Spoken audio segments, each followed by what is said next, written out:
Mirëmbrëma, asgjë e re nga fronti i perëndimit. Do të huazonim këtë titull libri për të përshkruar atë që ka ndodhur mbrëmjen e djeshme në Berlin, në një samit të thirrur nga dy lider të rëndësishëm të familjes së përbashkët europiane, presidenti francez Macron dhe kancelarja gjermane Angela Merkel. Të thirrur midis të tjerave edhe drejtues të vendeve të Ballkanit perëndimor, të Slovenisë, të Kroacisë, liderët e rëndësishëm të cilët përmenda pak më herët, synimin për të diskutuar së bashku konfliktet e hapura së fundmi në këtë rajon dhe perspektivën e tij. Kujdes me termat që do të përdoreshin, sepse Franca nga njëra anë e vendosur për të mos vijuar me zgjerimin, duke u referuar edhe situatës së brendshme, sidomos atyre për zgjedhjet parlamentare europiane. Gjithsesi, Shqipëria shkonte me një synim të qartë, të merrte një sinjal të dukshëm lidhur me një datë për hapjen e negociatave për anëtarësinë familjen e përbashkët europiane, ndërsa Kosova nga ana tjetër shkonte me synimin për të patur një zgjidhje të plotë në kuadër të vijimit të një dialogu për një marrëveshje të plotë dhe përfundimtare në raport me Serbinë, e cila do të hapte perspektivën e integrimit në familjen e përbashkët europiane për dy vendet dhe mbi të gjitha e së pari për liberalizimin e vizave. Qëndrojmë tek Shqipëria. Kryeministri Edi Rama pas takimit me Angela Merkelin do deklaronte se pret nga Komisioni Evropian një rekomandim pozitiv lidhur me Shqipërinë. Në fakt, progres raporti duhet dilte në muajin prill. Presidenti francez Macron e ka bllokuar për Shqipërinë dhe për Maqedoninë e Veriut. Megjithatë, ajo që ndodhi në fund të ditës është se ne një vit më parë dim se kryeministri na foli për rekomandimin pozitiv të Komisionit Evropian dhe ende jemi në të njëjtin vend, në të njëjtin sinjal.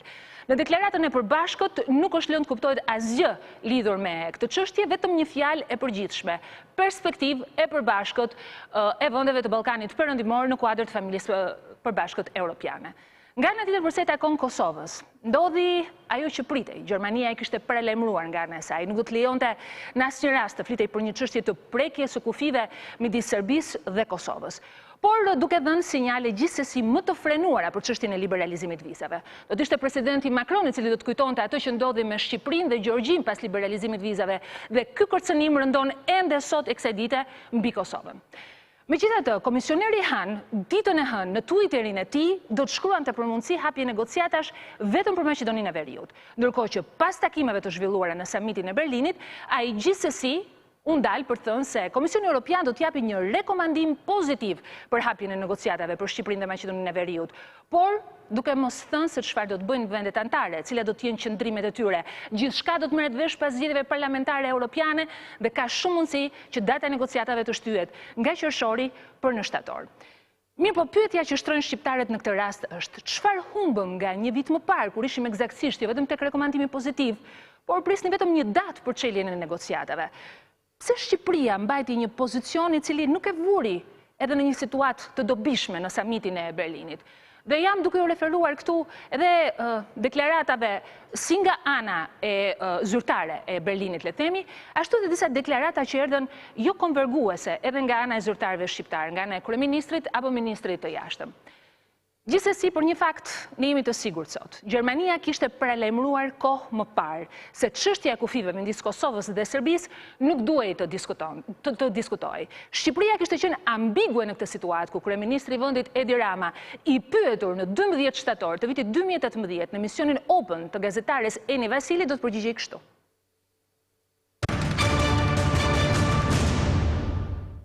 Miq, partnerët Shqipërisë janë shprehur. Kancelarja Merkel është shprehur hapur disa herë, mos ndryshim kufish. Patjetër. Thotë zonja Merkel, ju e keni lavdëruar me superlative rolin e saj në Ballkan, çfarë mendoni për këtë qendrim? Edhe Merkel e ka një qendrim të qartë, si shpjegohet që ju jo. Sepse Merkel është kancelarja e Gjermanisë. Dhe ka një qendrim të qartë si kancelarja e Gjermanisë. Ktu flasim për atdheun tonë. Nuk flasim për atdheun e kancelares. Që do thotë që, po, ky është një qendrim. Dhe unë s'jam kundër këtij qendrimi. Por në të njëjtën kohë ka një qendrim tjetër të Shtetet Bashkuara të Amerikës, që mua më duket që është ndryshe. Nuk do të kundërshtoj ndryshimin e kufirit nëse ka dakordsi. Dakor, pra kjo është mënyra e thënit. Ndërkohë në Twitter, sot, kryeministri Rama do të shkruante: i mahnitur nga kazanët dhe nga ligësitë të dëshpëruarve që duan me patjetër dështimin e Shqipërisë dhe dështimin me çdo kusht të procesit të dialogut Kosovë-Serbi gjithashtu. Por Shqipëria nuk do të dështoj, kursesi dhe dialogu do të vijojë pa kushte e as paragjykime nga askush. Por një ditë më parë, Der Spiegel, një nga prestigjioset gjermane, do të citonte disa prej zyrtarëve më të lartë lidhur me ato që është duke ndodhur me Shqipërinë, por edhe pozicionimin e saj në raport me dialogun midis Kosovës dhe Serbisë. Më konkretisht thuhet, kryeministri shqiptar Edi Rama në Tiranë është përfshirë nga një hodh i madh fantazie për një Shqipëri të madhe. Der Spiegelin kjo gjë e shqetësonte, ngjante me rrezik në artikullin e saj të rëndësishëm pas samitit të Berlinit. Rrezik i cili do të thotë se Shqipëria po mendon bashkimin, duke synuar mundësinë e prekjes së kufive. Edhe Spiegeli ka zënë sigla. Nderuar teleshikues, mirë se erdhët në Tempora, në këtë të martë. Mi mbrëma publikut që kam në studio, jemi në transmetim të drejt për drejt në Radio Televizionin Ora, në Radio Ora News 96.7 MHz. Jemi në YouTube, në Facebook, mund në ndishni nga do edhe të komunikoni me ne dhe të dërgoni pyetjet tuaja në rast se keni. Do të jetë një mbrëmje gjatë, do diskutojmë për shumë çështje. Shqipëria vlon, unë fola pak më parë edhe për çështjen e samitit të Berlinit, nga ku prisnim sinjale të forta dhe të drejt për drejta lidhur me proceset integruese. Tashmë diçka është e sigurt, midis Kosovës dhe Serbisë duhet të zhvillohet një dialog me negociata të cilat janë gjithëpërfshirëse, të plota, në një marrëveshje përfundimtare dhe të paekuivok, çka do të thotë që edhe nga Shqipëria kërkohet një raport i qartë me këtë zhvillim që me sa duket i bëri hije edhe zhvillimeve të brendshme. Samiti u mbyll dhe unë do doja edhe një herë të shfaqeshin në totet e matan, është dokumenti përfundimtar i samitit, në të cilin është folur për terma lehtësisht të lexueshëm. Midis tyre mund të gjesh çështjen që ka të bëjë me luftën e përbashkët kundër trafikimit të lëndëve narkotike, kundër trafikut të qenieve njerëzore, kundër terrorizmit, kundër trafikut të armëve, një përpjekje e përbashkët e çdo vendi në emër të demokracisë, në emër të institucioneve, të reformave që kanë mbetur pezull dhe duhen çuar përpara, në forcimin e rolit të medias, të shoqërisë civile. Natyrisht, duket sikur ka folur edhe për ne, ose përfshirë të gjithë vendet e Ballkanit Perëndimor, të cilat me sa duket në këtë situatë të vështirë edhe të vendimeve që pritet të dalin pas zgjedhjeve të Parlamentit Evropian, duhet i bëjnë llogarit me situatën e tyre të brendshme. Kryeministri Edi Rama kthehet në Tiranë, natyrisht do të gjejë një situatë kaotike me një opozitë të dalë nga parlamenti, mos funksionim të gjykatës kushtetuese, të gjykatës së lartë, me reforma të bllokuara, me një opozitë të re në parlament e cila gjithsesi e lë kuvendin të cunguar, me një seri problemesh në takime të ndryshme që zhvillohen në zona të ndryshme të vendit ku pritet me protesta nga ana e qytetarëve. Por gjithsesi, me një pushtet që sa vjen dhe ravizohet, ka dorëzuar kandidaturën e saj për prokuroret përgjithshme edhe prokuroria e përkohshme Marta Marku, e cila u zgjodh vetëm me votat e majorancës dhe ka krijuar një perceptim se vepron në pushtetin e saj. Pyetja që shtrojnë sot shqiptarët është: apo shkon Partia Socialiste drejt pushtetit absolut? Për këtë arsye kam ftuar sonte në mbrëmje, në programin ton. Ai është ministri i turizmit dhe mjedisit, po në faktën vjen në cilësinë e një politikani të vjetër, le të themi, në gjirin e Partisë Socialiste, ka drejtuar Komision të Reformës Zgjedhore, koordinator për qarkun e Beratit, deputet i Durrësit, me një sër misionesh të rëndësishme në kuadër të zhvillimeve elektorale për gjatë viteve të ndryshme kur ka qenë në majorancë dhe në opozitë Partia Socialiste e sotme, zonja dhe zotrinj, në Tempora, Blendi Klosi.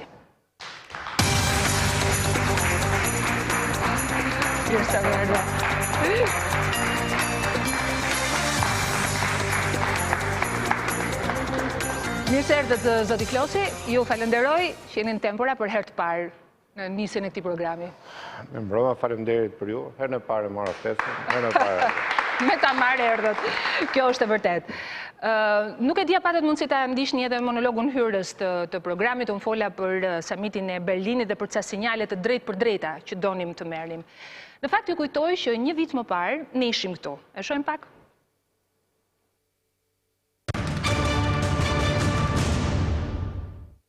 Sot kemi kaluar sprovën historike të ngjitjes në një shkallë të re, si vend dhe si popull.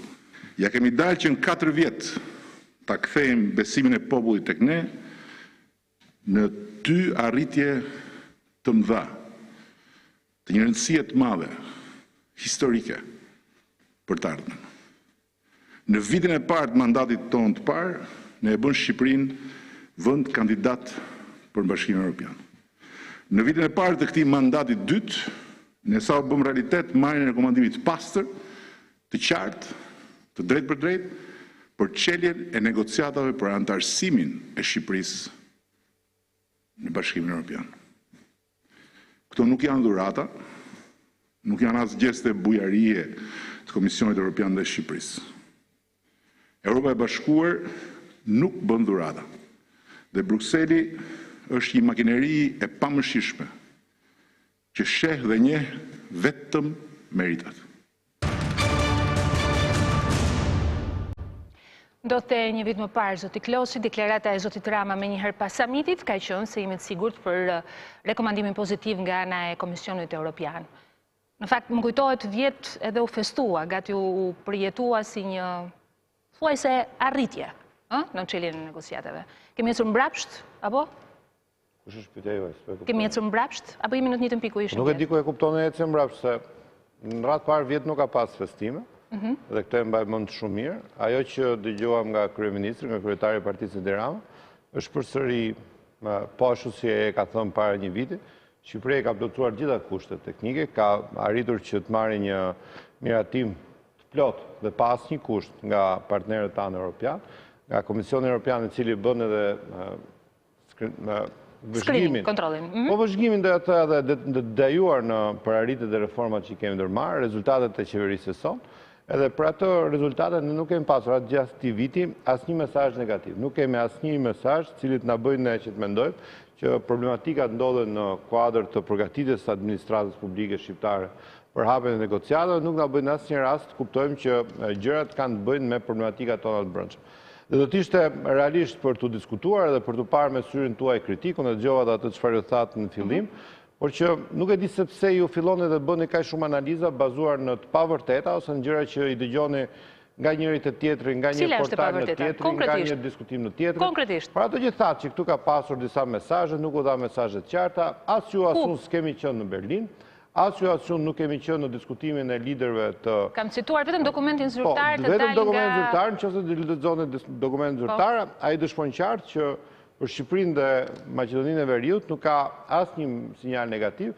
Ajo që është kërkuar në kuadër të zgjedhjeve europiane që kanë partnerët tanë europian, vendet e mëdha të Bashkimit Evropian, besoj tashmë janë të qarta problematikat që kanë filluar prej kohësh në brenda Bashkimit Evropian. Besoj keni parë dhe këtë duhet diskutojmë ne kush është tani ndjesia e vetë europianëve për BE-n, dhe çfarë ata mendojnë se presin nga BE-ja, çfarë ata janë të gatshëm popujt vetë antarët Bashkimit Evropian, që t'japin dhe të jenë më në Bashkimin Evropian, e para ishte Anglia që të bëri Brexitin, po sondazhet tregojnë që disa vende të tjera mund të jenë të gatshme të dalin nga nëse bëhet me referendum, pra nëse votojnë vetë qytetarët atyre vende. Po ashtu dim problematikat që është adekuate. Do qenë hallet e Europës të Bashkimit Evropian? Po jo, po qaj hallin tonë se si ke mundësinë që ta bëjmë, ta nxjim direkt bisedën dhe ta çojmë direkt tek e keqja. Ku, pse është e keqja? Po jo, sa po e thatë që shikoj se çka ndodhur, kemi bërë pyetja juaj, prandaj ju pyeta. Zoti Rama tha, kjo është një punë e arritur, një konkluzion. Ju pyeta, kemi po ju pyet sepse parlamenti holandez, atëherë, po nis nga këtu. Po nis nga parlamenti holandez, i cili dha një sinjal. Jemi tek ajo çfarë u bë analizë, jemi tek kjo se si hapën bisedën. Çfarë tha për negociatat në takimin e Berlinit? Çfarë tha për negociatat? As ju nuk kemi qenë në atë dryes. Unë po flas deklaratat zyrtare, zoti Klosi. Ajo çfarë unë dhe ju dim është ajo çfarë ne lexojmë nga deklarimet e atyre që kanë qenë në atë dryes dhe kanë qenë bisedime. Dhe ajo çfarë u tha qartazi nga ata që kanë qenë bisedime është jo nga ata që kanë qenë bisedime, sepse për shembull unë mund t'ju them dhe kaq, Deutsche Welle ka kërkuar ndjes sot që në një publikim të saj ka cituar zotin Rama. Njoftimin ka nxjerr njoftimin e zotit Rama, ka kërkuar falje. Që do të thotë unë referohem burimeve zyrtare. Nuk ka thënë për ato, ka qenë përpara se të ndodhte aktiviteti. Ajo që ka nxjerrë Deutsche Welle. Mos i ngatrojmë gjatë, le të jemi te hallet e shqiptarëve, tek ato që kanë interes. Prandaj dhe unë ju pyeta, jemi mbrapa apo jemi përpara? Dhe përgjigjja është që nuk ka asnjë hap mbrapa. Okej, këtë thoni. Po s'po janë nxin, juve pyetja nuk nxin. Po ja u them, po tani që të vim edhe të bëjmë gati tani sa o bobo, edhe nxirni se çka ka thënë Rama. Çfarë ndryshim? Pse nxorët që ka thënë Rama? Çfarë problemi ka me atë që ka thënë Rama? Sepse dua të kuptoj çfarë ka ndodhur nga maji i vitit 2018 deri sepse di këtë gjë, progres raporti është bllokuar. Nuk është publikuar, do të publikohej në prill. Ju e kemi njeriu zyrtarin që është që merret me këtë punë, se një njeri ka që merret, një zyrë ose një njeri, një institucion që është komisioneri Han. Dhe ai tha përsëri që ne jemi të gatshëm të themi që Shqipëria dhe Maqedonia e Veriut i kam plotësuar të gjitha kushtet teknike dhe kushtet politike. politike. Nuk kam plotësuar kushtet, jemi gati të japim një rekomandim pozitiv. Sepse është dhe çështja e mbajtjes gjallë të frymës. Jo më ç't mbajmë gjallë frymës. Kam Twitterin e tij, ty asjell. Jo, shumë mirë. E kam Twitterin, unë citoj çfarë thon. Jo ata që kanë qenë në tryez. Qytetarët shqiptarë duhet dëgjojnë. Në qoftë se ka shtyrje të hapjes negociate, ashtu siç është dhënë dakordësia një vit më parë, nuk ndodhin tani qershor, po ndodhin shtator, kjo s'ka të bëjë fare me problematikat tona. Dhe këtu do të kemi fare. Ne mund të jemi padyshim të dëshiruar. Deklarata e përbashkët, ne jemi të dëshiruar që ty në Bashkimin Evropian. Jo vetëm ne, po qytetarët e thjesht, 95% qytetarë. Ne jemi i vetmi kom në familjen europiane, aty ku Europa zë me territor, se ne duhet ishim brenda, jemi 95% që jemi pro. Nuk besoj se ka një zë, një të vetëm, nuk kam dëgjuar, që thotë që mos hyjmë Bashkimin Evropian, mirë jemi këtu. Dhe në pas nuk duhet jetë ky shqetësimi juaj. Jo, po ne ky duhet të shqetësimi qytetarëve. Po jo, qytetarët mund të jenë 5% dhe 7%. Momenti është ai moment që po na e frenon Atëherë, deklarata e përbashkët, zoti Klosi, jo, deklarata e përbashkët që është shkruar, ju lutem në tote. Mua ajo që nuk pëlqen është që pse kemi dhe çdo gjë negative. Jo çdo gjë negative. Unë kur lexoj, zoti Klosi, për të qenë kritik me veten. Kemi shumë arsye. Jo, unë s'jam kritike me veten. Unë di që vendimin për negociatat nuk e marrim ne. E merr një sekond, zoti Klosi. Vendimin nuk e marrim as unë as ju. Po të ishim ne. Po të ishte për ne. Perfekt. Po të ishim mirë do ishim në BE. Fakti që s'jemi tregon që kemi. Në momentin që del një deklaratë përbashkët, në momentin që del një deklaratë përbashkët, ku vendet e Ballkanit Perëndimor, ju lutem zoti Klosi, i bëj unë pyetjet.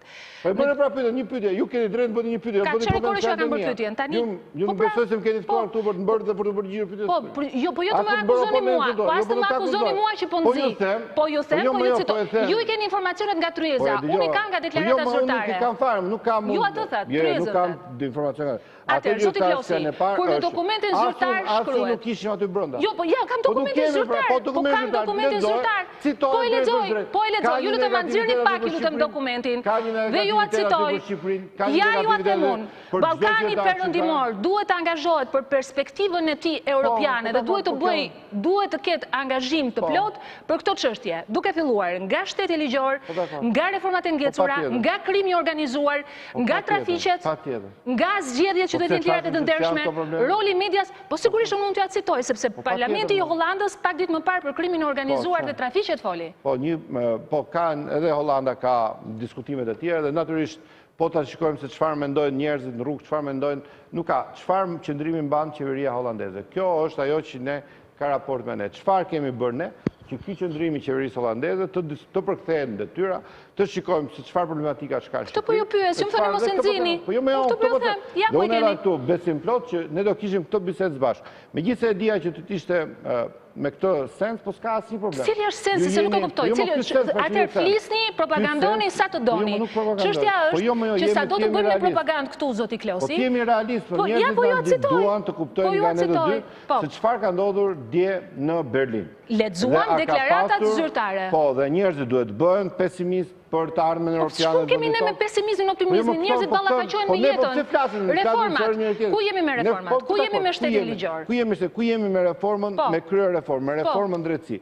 A ka qenë ajo që kemi bërë ne në Shqipëri reforma më stabil dhe më e thellë për të reformuar një nga problematikat më ndaje, se gjithë ato që thatë ju, një nga thelbet kanë gjyqësorin.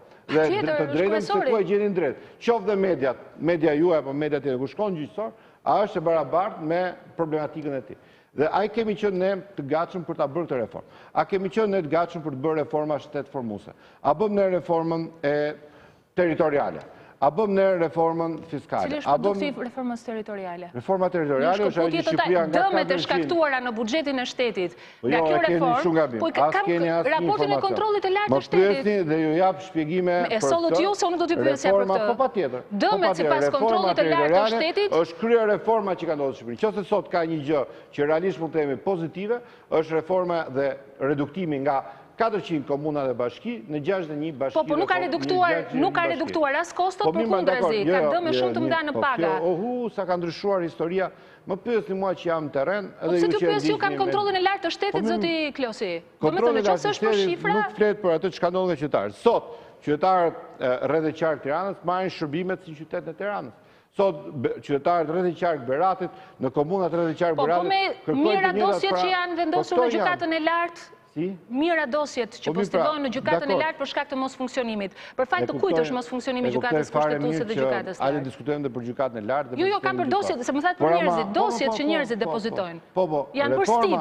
Reforma në drejtësi, në qoftë se s'do të ishte penguar me kaq shumë tam-tam. Kush e pengoi? Pse çlidhje ka në politika, po të ishim ne gjykatën e lartë? Dhe këtu është gjithë biseda që ne duhet bëjmë. Si ka bllokuar politika gjykatën e lartë? Jam shumë dakord që ta bisedoj, po jam si e kam duke penguar ligjet e reformën në drejtësi. Po si gjykatën e lartë mos funksionoi? Partia Socialiste e Shqipërisë, Edi Rama kryetari i kësaj partie dhe ne të gjithë tjerë, mos harroni, rrezikuam mandatin tonë qeverisës në 2016 për të bërë reformën drejtësi. Po morët votë unanime, 140 vota për atë reformë. Po mbani mend siç ato 140 vota. Po iku 2016, u bë, jemi në 2019. Për të kaluar paketën në drejtësi ka dashur të paktën 3 vjet, dhe në këto 3 vjet çdo gjë pengohet, vonohet, protesta. Unë dëgjoja dhe zotin Meta ishte pak më parë në një intervistë me kolegen Beti Njuma, dhe në mënyrë të qartë tha nuk mund të akuzohet opozita në Shqipëri për mos funksionimin e gjykatës kushtetuese, të gjykatës së lartë apo të reformës në drejtësi. Për bërjen e gjithë reformës, mbani mend një.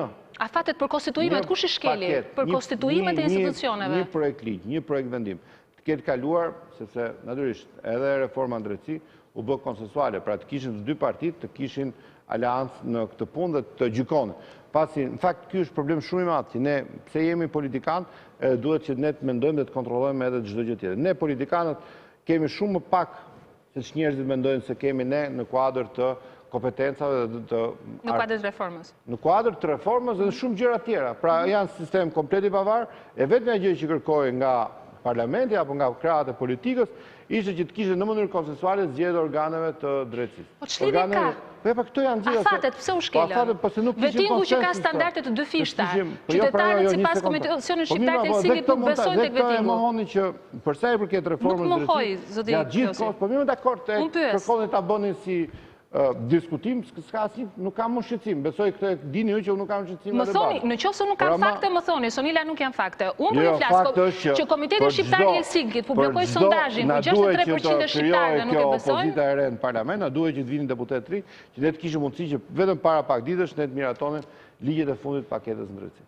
Pra, një kalvar i gjatë i cili duhet të kishte kaluar në sekond, duhet të kishte kaluar me shpejtësi, me konsensus, ne politikët duhet të kishim bërë vetëm detyrën tonë, pra të zgjidhnim organet aq sa na duhet me konsensus partijak, pra të kishim mundësinë që të ishim fair në atë mos pasën krahë. Pra, për ju është opozita që e ka penguar këtë proces? Nuk është gjithë realiteti, dhe tani pse do të them unë që është opozita? Po, është e vërtetë që në shumë nga problematikat e paketës reformës drejtësi ka qenë opozita që e ka penguar. Dhe kjo është fakt, për sa herë që kemi pasur një votim parlament, unë kam qenë pjesë e këtij parlamenti për shumë vitesh, është konsistente. Në çdo herë që ka pasur një gjë për të kaluar nga reforma e drejtësisë në parlament, parlamenti është kthyer në një situatë jo normale. Në një shesh betejë, në një përplasje, në një debat, në një mosdakordsi. Zoti Klosi, ju me të drejtë sollet në vëmendje u krijua thatë një opozitë e re, e cila ju mundsoi të krijoni një quorum të nevojshëm votash për kalimin e një seri e ligjesh janë të rëndësishme në kuadër të reformave. Dhe këtu nuk i referohen vetëm reformës në drejtësi, përpara kemi reformën zgjedhore kështu me radhë.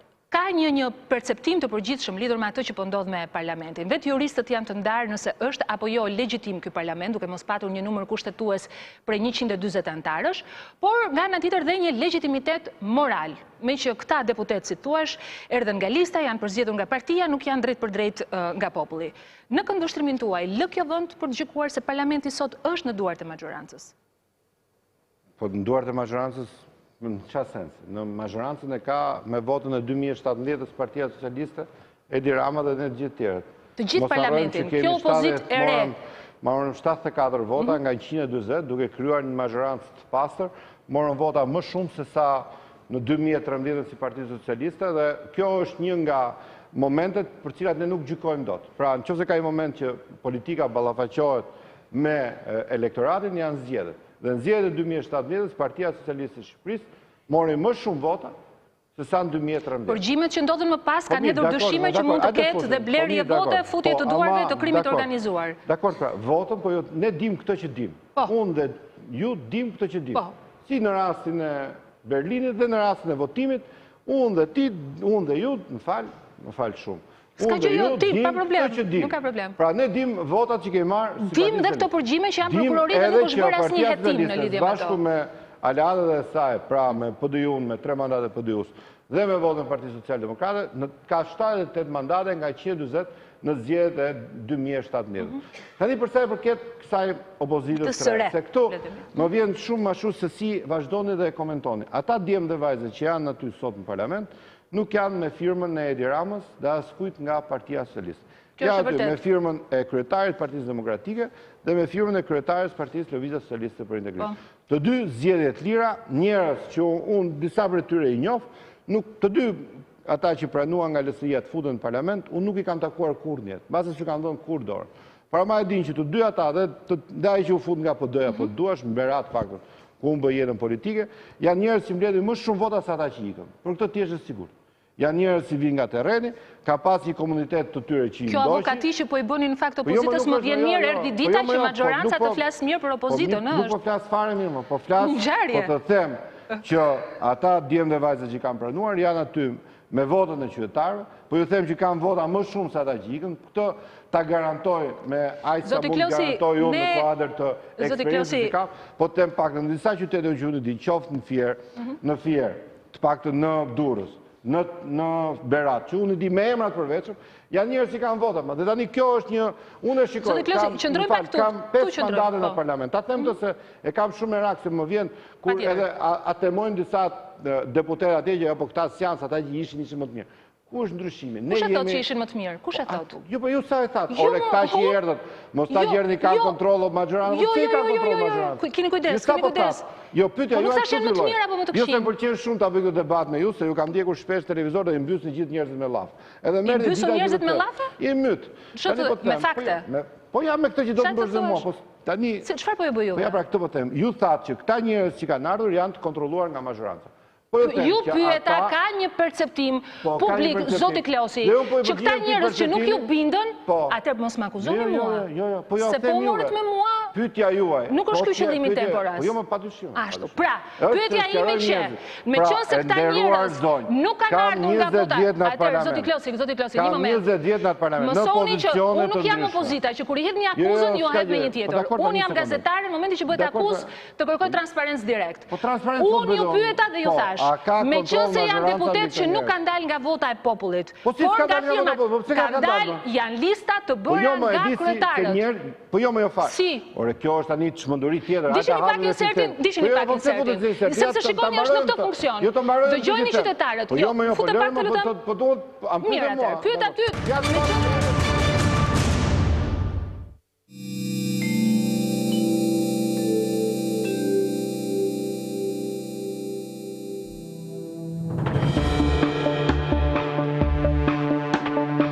Elda Hoti për shumë. Jo, si një. Një met Musaj? Jo, si kam një gjuna ja. Ral Gjoni. Ral Gjoni, Gjoni kështu duke në bëjemi njofshme. Po Zef Shtefni në një? Zef Shtefni, jo. Ky është vetëm një nga qytetarët që kur i përmend emrat e deputetëve të opozitës së re, ngresupet, pasi dhe të tjerët janë në të njëjtat pozita. A i një deputetët e opozitës së re? Po, në mënyrë të përgjithshme po. Ka një prej tyre? Është ai, si ka ai, edhe ai, që është ai vjetër që është ish deputet ai. Maliqi? Bravo. A i një deputetët e opozitës së re? Nuk e një fare. Asnjërin prej tyre? Asnjërin. Po t'ju them unë emrat e tyre. Do më thoni ju kujtojnë që Zef Shtefni për shumë. Zef Shtefni, nuk e di. As leftem më linjë se njof. Por Ralf Gjonin? As për njof me këta më. Për njof i njof, do më thana, jo parasysh, po jo se s'ka qenë këto tjerit. Zef Shtefni në një? Jo. Po Enver Roshe? Jo. Arben Elezin? Jo. Për shembull Rilindjesin e një? Jo. Igoraq Karamelën? Jo, është detyrë që them, por nuk e nga që si ndjek lajmet. Po Elda Hotin e një? Jo. Zef Shtjefni? Zemrin gjushëm, po kështu ta përfitoj si karakter, jo kështu si tip. Nga 28 deputet që kanë marrë mandatin nga Komisioni Qendror i Zgjedhjeve, 13 vijnë nga listat e LSI-s dhe 15 nga ato të PD-s. As më shkon ndërmend fare ti, çup. As me vjetit, as me trit. Qa hajri kemi panë nga to? As i gjë. Deputet të mirëfills nuk janë, po si pas listës që kanë vendosur ata në zgjedhjet kur u bën, quhen deputet. Ata të vjetër që kanë Loka, Lulbasha, pa Loka, këto. Ta njifën, deputet e Partisë Demokratike. Këto nuk e njihni. Ajo pasur. Të vetmit deputet që njohin janë Rudina Hajdari dhe Muslim Murrizi. Ajo gocën se Hajdari, veç atë. Kam gjërat zonjën Hajdari, për shembull, edhe dikushin tjetër. Nuk kanë dëgjuar asnjë fjalë nga ata në kuvend, ndaj dhe pritshmëritë ndaj tyre janë minimaliste. Çfarë mendoni që do bëjnë ndryshe ata nga opozita e PD-s dhe LSI-s?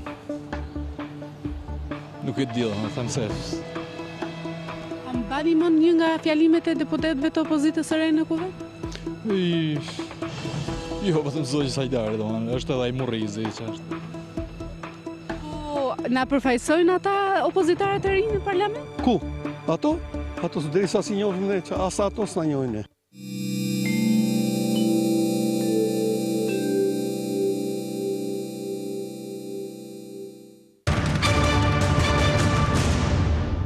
Helbi zoti Klosi, është kjo droj që mund mos jetë përfaqësuese kjo opozit. Pra, në momentin që shqiptarët kanë këtë raport, ata që kemi pyetur se s'marrin përsipër flasin në emër të të gjithëve, është frika e përfaqësimit që do të ketë, se është rast dhe i paprecedent. Në fakt, do të them diçka që nuk do ta besosh, po më vjen mirë që njerëzit nuk i njohin më deputetët.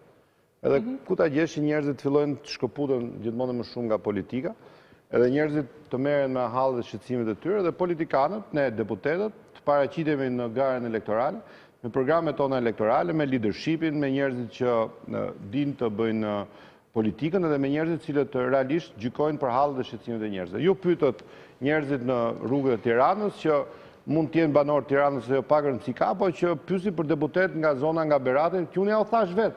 Njerëzit që u futën sot nuk ju gënjej për këtë, nuk kam se të them llafet pa vërteta. Deputetët që u futën nga LSI-ja unë mbasi si kam takuar kur. Po kjo sot që ata s'kan vota, nuk përfaqësojnë një komunitet.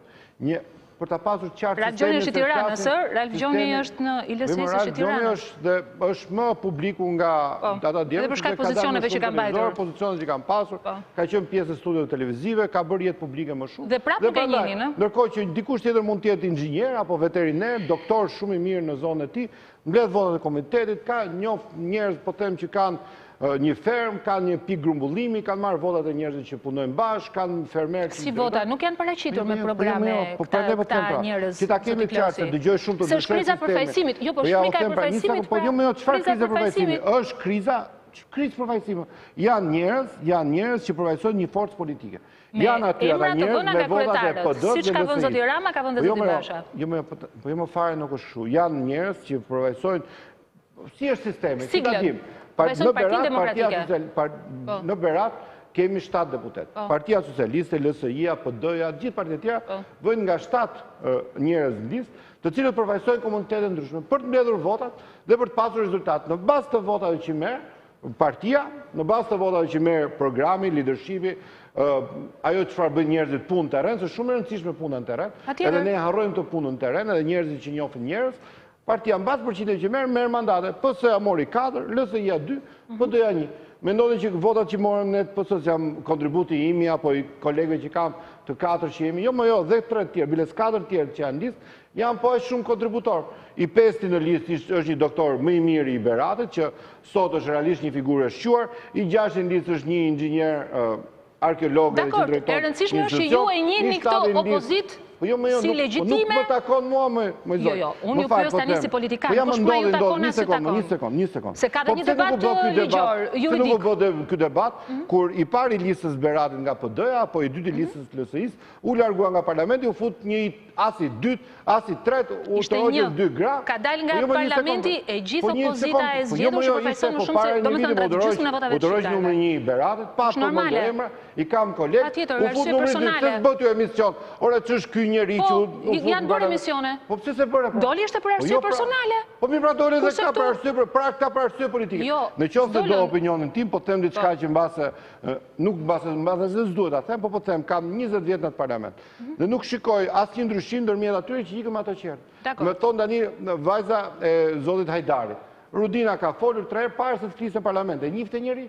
Ishte një njeri që bënte jetën e saj, kishe jetën e saj profesionale, karrierën e saj, tani vendosi të futet në politik, u fut në parlament, u bë një farë njofje kur u fut, tani me ato që po bëm, me leadershipin e saj, me vendimin që mori, po njifet më shumë. Dhe kjo është dhe karriera jonë, si çdo profesion tjetër. I njefti gjithë mjekët e Shqipërisë, nuk i njef, pa ma 10 mjekë i njef. Nuk ka të bëjë vetëm me njohje. Gjithë gazetarët e Shqipërisë, nuk i njohin gjithë. Nuk ka të bëjë me njohje. Po vjetë që jeni leadership, ju njohin. Gazetarja Mariana Legisi u tregua shumë e kujdesshme ta pyeste dhe për çështjet dhe fjalimet që kanë bërë në parlament. Të gjithë deputetët atyre që ikën, merrni pyesni, po të njëjtët njerëz, gjeni fokus grup, po të pyetni ata që ikën, i njohin. E din ata se kush ikën nga Berati, kush ikën nga Nuk është ky thelbi. E keni kuptuar gabimin se ti merrni vokat mikrofonin thua. E keni kuptuar gabim. Jo, sepse pas pyetjes ishte. Prit një sekond. Po pyete kush ikën. Po më sigurisht që ka një kjo krizë përfaqësimi. Ju jeni përballë qytetarëve zoti Klosi.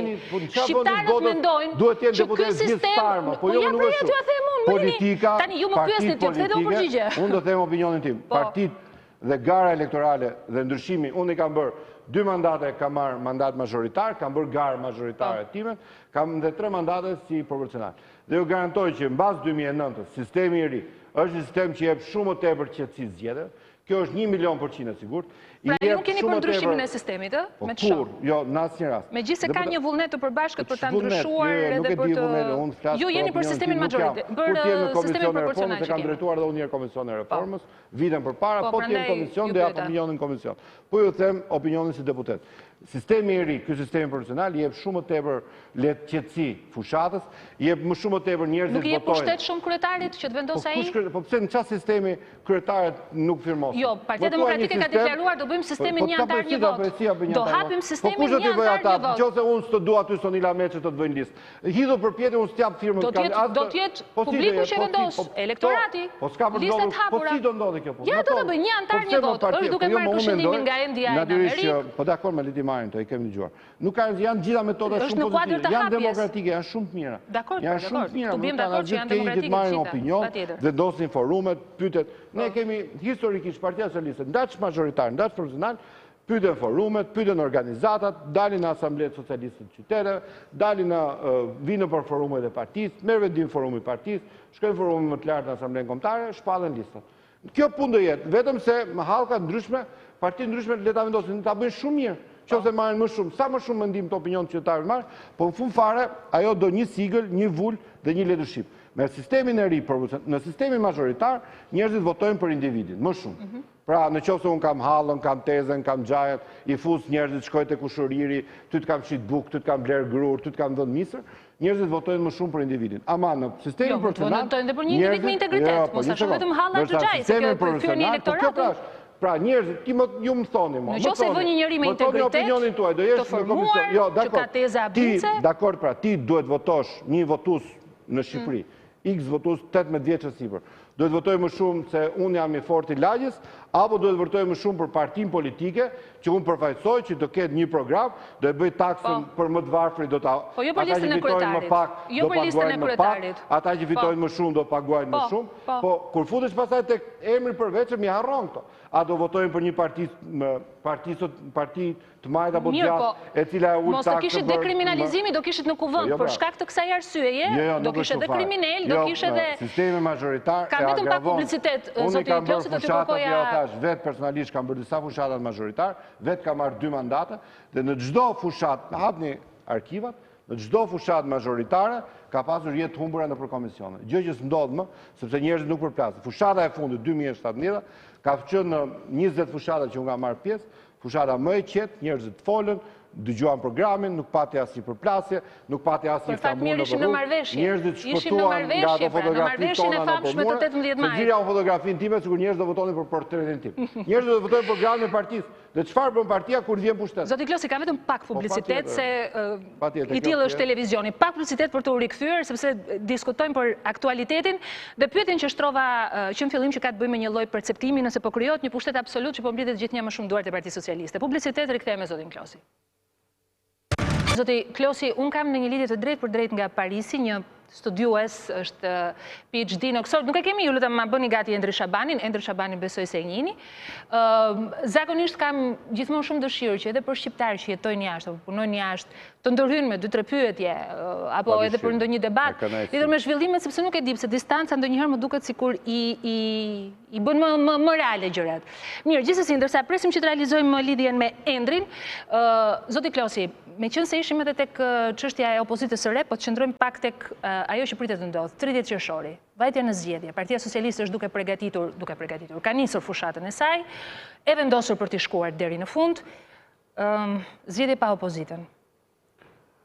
Tani, po më bëni pyetje që çik pa kuptim për një përfaqësues Partisë Socialiste. Se nuk e kemi filluar fushatën as para një muaji, as para 2 muaj, as kur dogjen mandatet në 16 shkurt Partia Demokratike, kemi filluar fushatën një vit përpara. Në fakt, ne si parti, si njerëz që merrem me partinë, që jemi pjesë e strukturave, unë e them për herë, në fakt, dhe në Berat e kam thënë, ditën që fituam zgjedhjet e 2017-s, në 30 festohet, në 31 fillon fushata tjetër. Në fakt, një gjithë një në fushatë. Pra ne në fushatën, dhe jemi pjesë e organizime, takime, vendime, dhe pa të paktën në këtë rast, që nga shtatori, unë kam paktën 2-3 herë në javë kam shkuar në Berat, dhe kemi filluar analizën për këshillat bashkiak, se si kanë punuar, kush janë kandidatë të mundshëm, kemi filluar analizat, kemi diskutuar për njerëzit, kemi tentuar që të zgjidhim njerëzit më të mirë. Ndërkohë që forcat e tjera politike gjithkohon, e vetmja gjë që thonë, është do humbim. Thua një fushë të kësaj bote, një gjë, nuk e di, një shkencë, në cilën kundërshtarët gjithkohon thotë do hum, dhe pastaj të fitojnë. Është e pamundur, nuk ka logjik. Dhe kjo që po bëjnë ata që s'po futen zgjedhje mbas se është një veprim i logjikshëm për sa i përket atyre, pasi futja e kanë qartë që do humbasen dhe bën këtë veprimin tjetër për të thënë jo po ne s'humbëm se ikëm. Prandaj kështu mos më vërtet të gjykoj se çfarë bën Partia Demokratike, leadershipi i saj, për cilën them prapë që mbase bën një veprim që një grup deputetësh me një pyetje sepse kanë deklaruar që s'do lejojmë zgjedhje, pyetja që shtrohet është jemi në rrezik të një konflikti civil. Ktu është gjithë çështja. Klas 3 çunim mund të thotë nuk do i lesh shokët e klasës dhe i marr top. Po ka në demokraci tani është një datë zgjedhësh e vendosur nga presidenti, një datë zgjedhësh e cila është në përputhje plot me kushtetutën.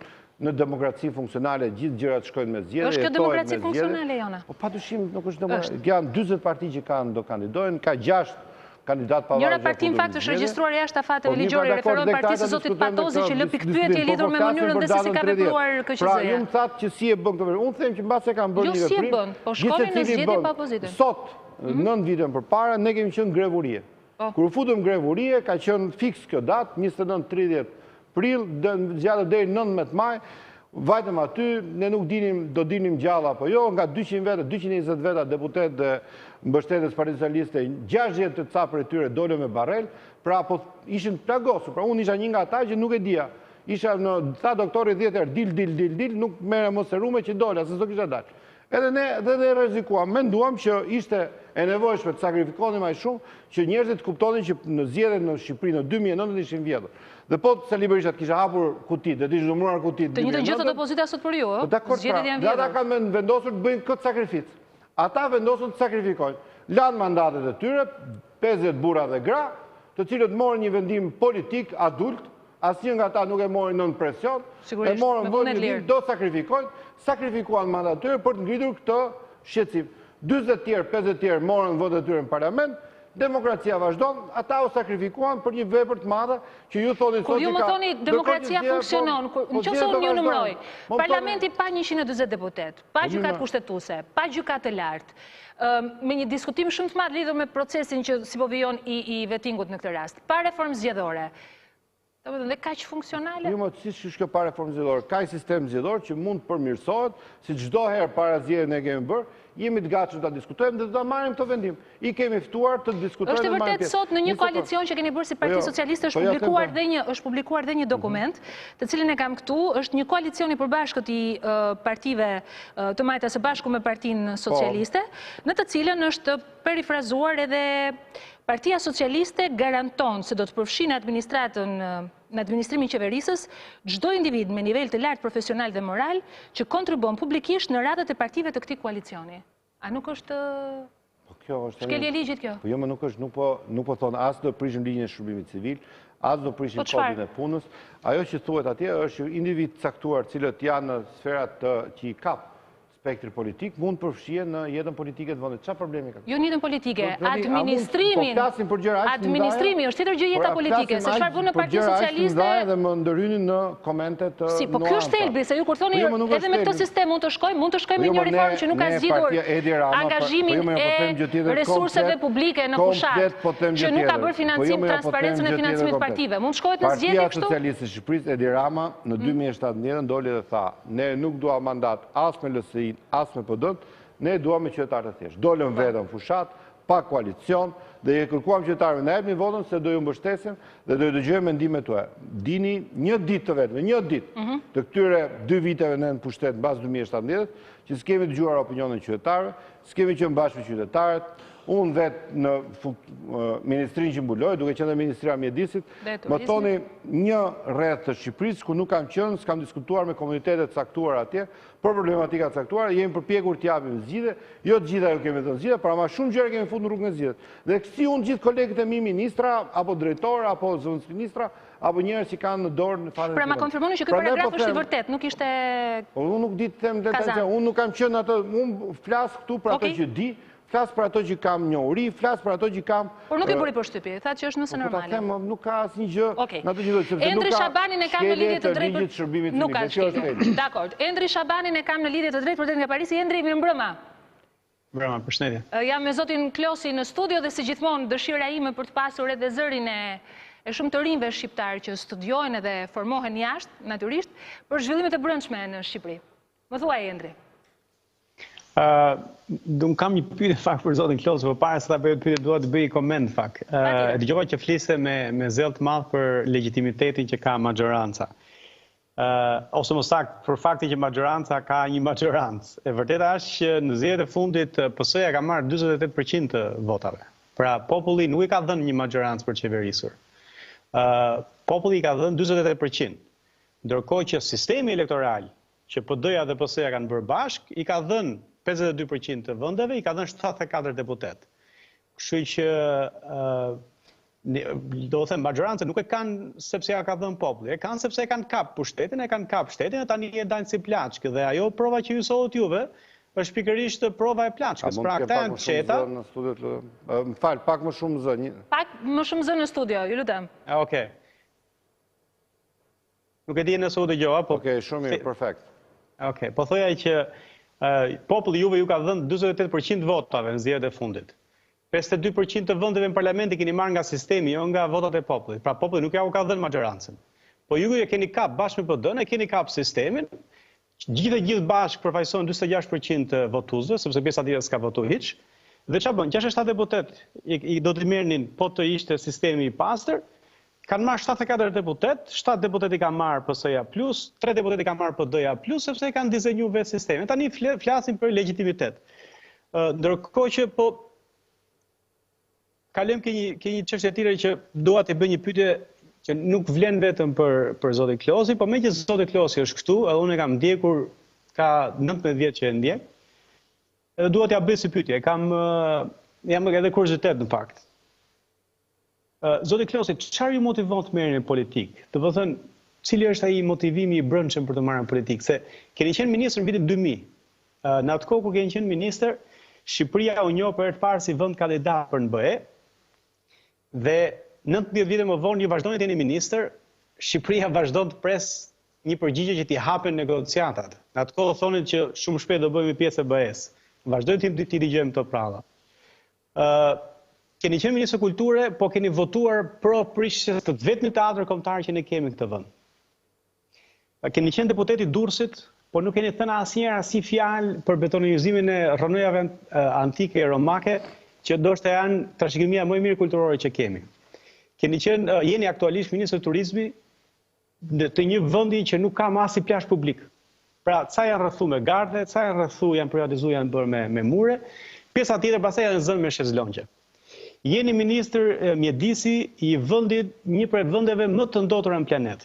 Domethënë për çfarë qëndroni akoma ministër mjedisi, ku ju vdesin në Shqipëri 1400 veta në vit, vdesin nga ndotja.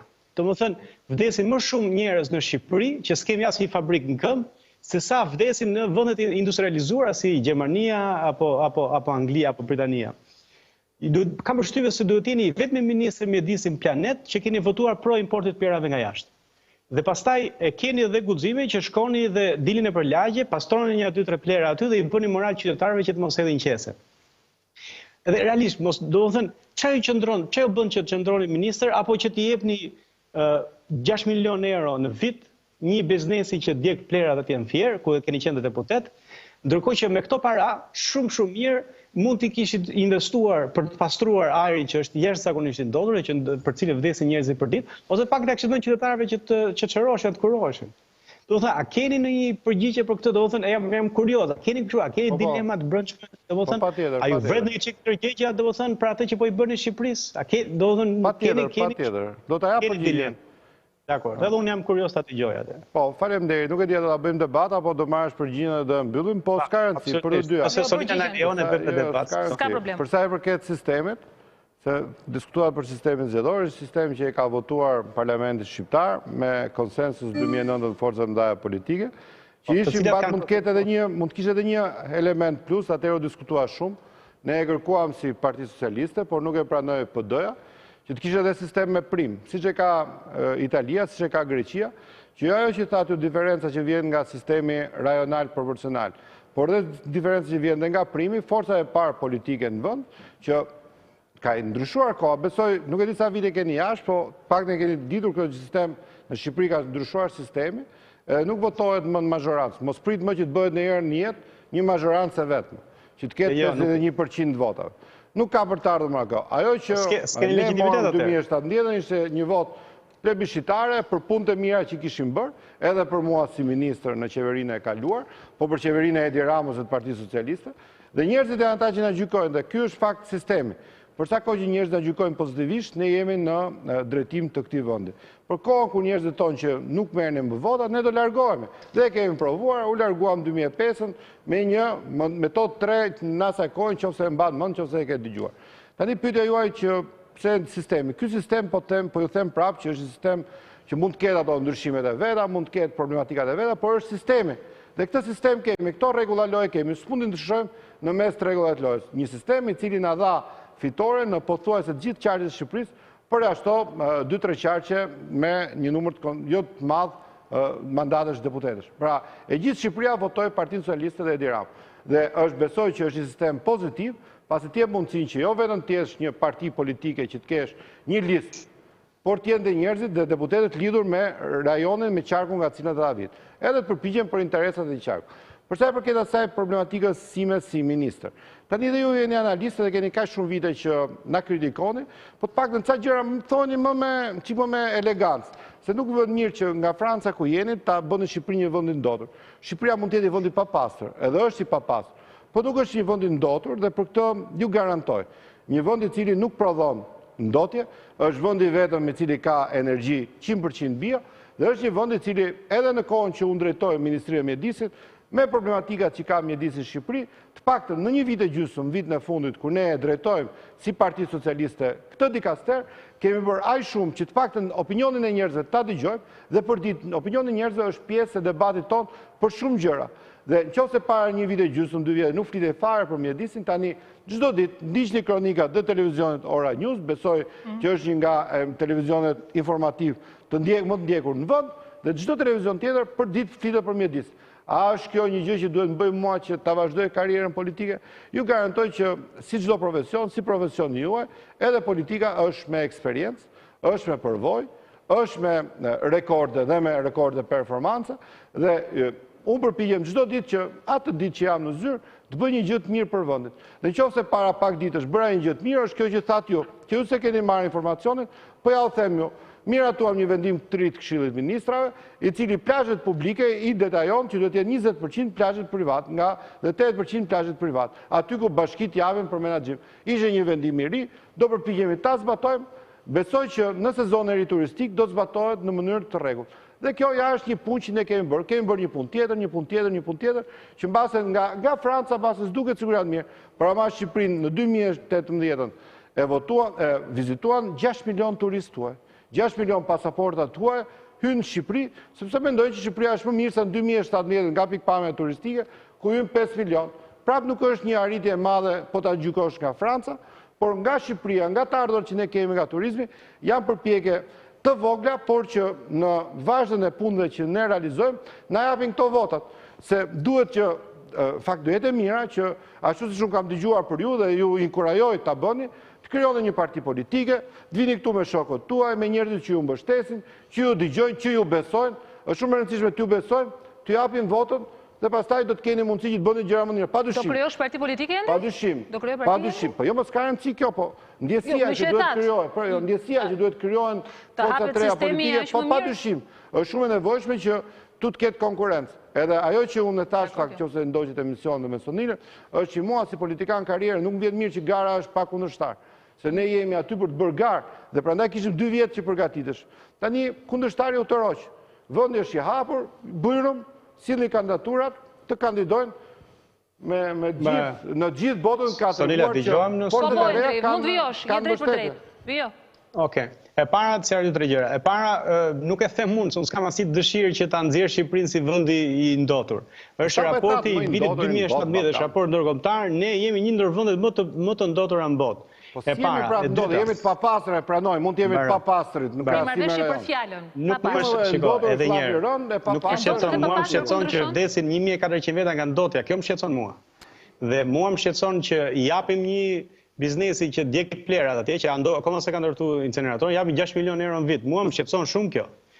Por problemi këtu, Sonila, është që ky është diskutimi. Pra, diskutimi është që kush na kritikon do me bë parti, kush do me bë parti do me kap në llokëm nga administrata, kush do kapi në llokëm nga administrata, do filloj të ndaj këtë. Po nuk e thash fare këto, nuk e thash të llokëm, unë nuk hyj tek ata që dyshoj, unë jam tek ata që besoj te politika.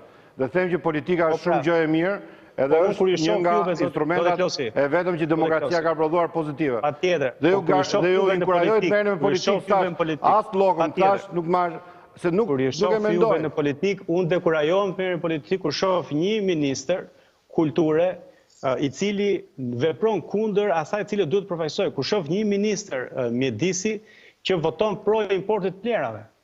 Kur shoh një ministër kulture që voton për prishjen e teatrit kombëtar. Pra, dashi ky është janë ca gjëra që dakord, ma ju keni rekordet tuaja, unë kam rekordet mia. Po tjetë për sa i përket ligjit mbretërave, besoj Sonila e mban mend, në 2012 kam qenë unë personalisht, kam drejtuar aleancën qytetare së bashku me AKP-in për kundër importit plerave, kemi mbledhur votat së bashku me Partinë Socialiste për të kundërshtuar ligjin e plerave, ishim ne si Parti Socialiste që votuam ligjin e parë në 2013 kur erdhëm, ligjin për ndalimin e importit plerave, dhe në kohën që unë jam ministër mjedisit nuk ka ndodhur asnjë hap ndryshe nga kjo që kemi folur. Dhe kjo është shikoni sot e Klosi që ju nuk jeni deputeti veçantë, pra kur do Edi Rama që ju dilni kundër plerave, ju shkoni jeni aktiv lidhi firma për peticione. Kur do Edi Rama që ti importoj plerat, ju e vendosni gjithë në rresht. Po të ishte në studio mund ta diskutonin, po në distancën e Adriatikut mes nuk e flasim dot.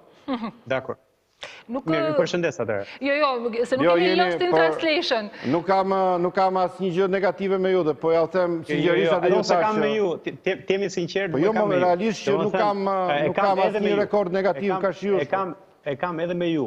Pra edhe me ju sepse ju jeni një nga. Po dakor, ne kemi zgjedhur këtë jetë. Unë jam politikan, jam deputet, jam ministër, për të mbledh kritikat e njerëzve dhe kritika juaj është shumë soft. Krahasim atë që mund të thosh shumë më tepër. Unë për veten time dhe për ministrinë ju drejtoj shumë, them shumë më tepër se ajo që thatë për mua. Nuk ndihem keq nga kritika juaj, po ju them, po të ishit në studio dhe kishim një debat më të gjatë. Kjo është Nuk është debati personal, në asnjë mënyrë. Nuk e kemi marrë zotin Blendi Klosi për të folur për turizmin dhe mjedisin, eksaktësisht e ka marrë si... Zoti Klosi është pjesë e kësaj klase politike. Ne po flasim parimisht, edhe unë... Ka 20 vjet ministër, domethënë, pra është pjesë e situatës kur Shqipëria sot. Pra është pjesë e fajit pse Shqipëria sot është ku është. Ose pjesë e përmirësimeve që ka ndodhur në këtë vend. Endri shikon gjysmë bosh, gotën ju shikoni gjysmë plot. Kjo është Endri, unë dua që të më qëndrosh në linjë, sepse ne vetëm pas pak do ta ndryshojmë sistemin e studios, do ta bëjmë edhe publikun të përfshirë në të. Jo me ju zoti Klosi, nuk do t'ju bëj surpriza. Ideja është faleminderit Endri. Pyetja e fundit zoti Klosi dhe menjëherë do t'ju në publicitet. Ekziston rreziku i një konflikti civil? Dhe sot dëgjoja zotin Meta, i cili me sa shoh e ka marrë përsipër edhe ai të bëjë rolin që i takon, gjanë me kushtetutë është garanti i kushtetutës, i unitetit të kombit, por dhe shqetësimi i tij është shumë i madh për atë që mund ndodhi dhe si mund të përshkallëzoj situata. Ekziston ky rrezik? Në fakt kjo është pyetje drejt për qeverinë, qeveria e ka për detyrë që të menaxhojë situatën dhe ju garantojmë që do të marrim gjitha masat që jo vetëm dita e zgjedhjeve, po gjithë fushata zgjedhore të jetë e qetë dhe për sa i përket gjithë gjërave që njerëzit dinë edhe mendojnë. Edhe gjithë tjera që janë publike. Për sa i përket akteve kriminale, mos më kërkoni mua që të dëshmoj këtu se çfarë do të bëjë forcat e rendit, forcat ligjzbatuese, por ne civilët, ne do përpiqemi të administrojmë procesin zgjedhor, ne jemi tashmë në fushat, ne si deputet, si drejtues politik, si struktura partije, jemi me proces shumë vështirë për zgjedhjes së këshilltarëve, përveç se për zgjedhjes së kandidatëve që ka filluar kristalizimi i tyre në shumicën e 61 bashkive. Ne kemi detyrën të nxjerrim njerëzit në votim, ne kemi detyrën të shkojmë shtëpi në shtëpi, të kërkojmë votat në çdo garë tjetër elektorale, ne kemi detyrën të shpalosim programin e Partisë Socialiste për pushtetin vendor, ne kemi detyrën atë që bëm së bashku në fillim që të themi njerëzve se sa mirë bëri kjo reformë territoriale dhe se sa shumë kjo reformë territoriale ka ndikuar drejt për drejt në jetën e njerëzve. Ne do bëjmë mirë që të kërkojmë, vazhdojmë të kërkojmë opozitës të marrë pjesë, edhe debati për reformën territoriale, me që ma përmendët, është një debat që ka të bëjë me këtë që folëm sot. Atëherë nuk morëm pjesë në reformën territoriale, u tërhoqëm, bojkotuan komisionin e përbashkët drejtuar nga Fino, nuk morëm pjesë, tani ankohen, po jo pse ju morët vendimet njëanshme, po vendimet do ishin marrë. Ne i morëm me partnerët tanë ndërkombëtar, mbani mend se sa shumë pozitivitet morëm nga ndërkombëtarët për reformën që të bëmë. PD-ja, si përfaqësuese e majorancës opozitës asaj kohe, do të kishe marrë pjesë, të ishte pjesë si sot mos kthehesh prapë, jo por reforma territoriale është bërë keq. Është bërë keq në këmbësinë e tyre sa ta munduan. Është diskutim shumë i gjerë sepse opozita nga ana tjetër pretendoi që nuk ka patur mundësinë të ushtrojë. Këta që u zgjodhën gabim se ne sishim, po sishim ato po. Çfarë bësh? Dakord, zoti Klosi, në një mënyrë ose në një tjetër pyetja e përgjigjes, apo merrni pushtet absolut, me sa duket është po jo për fajin tuaj. Jo, mos po marrim pushtet absolut, po marrim, po bëjmë ka shumë mundësi në zgjedhje të dilni të merrni të gjithë bashkisht. Po bëjmë garë elektorale. Ka dhe pak ditë të regjistrojnë kandidat pavarur, të cilët shprehin opinione kundër. Uroj jo në mënyrë të palishme siç ka ndodhur në Komisionin Qendror të Zgjedhjeve jashtë afateve kushtetuese. Zoti Klosi, unë ju falenderoj që ishit në studion e Temporas. Ju uroj punë të mbarë dhe shpresoj t'ju kem shumë shpejt sepse nis edhe sezoni i ri turistik dhe doja të flisnim të vërtetë. Po ju prenotoj që tani publicitet do të rikthehemi në studio, qëndroni me ne se do të bëhet një diskutim shumë interesant i cili lidhet drejt për drejt me ju, do të jeni dhe ju protagonist. Na ndiqni. Mirë se erdhët sërish në Tempora në këtë transmetim të drejt për drejt në radio televizionin Ora, në radion Ora News në 96.7 MHz, live në YouTube dhe në Facebook. Do të vim në një moment të ri, i cili lidhet në fakt edhe me çështjet që diskutova, ministrin e turizmit dhe mjedisin, politikanin Blendi Klosi.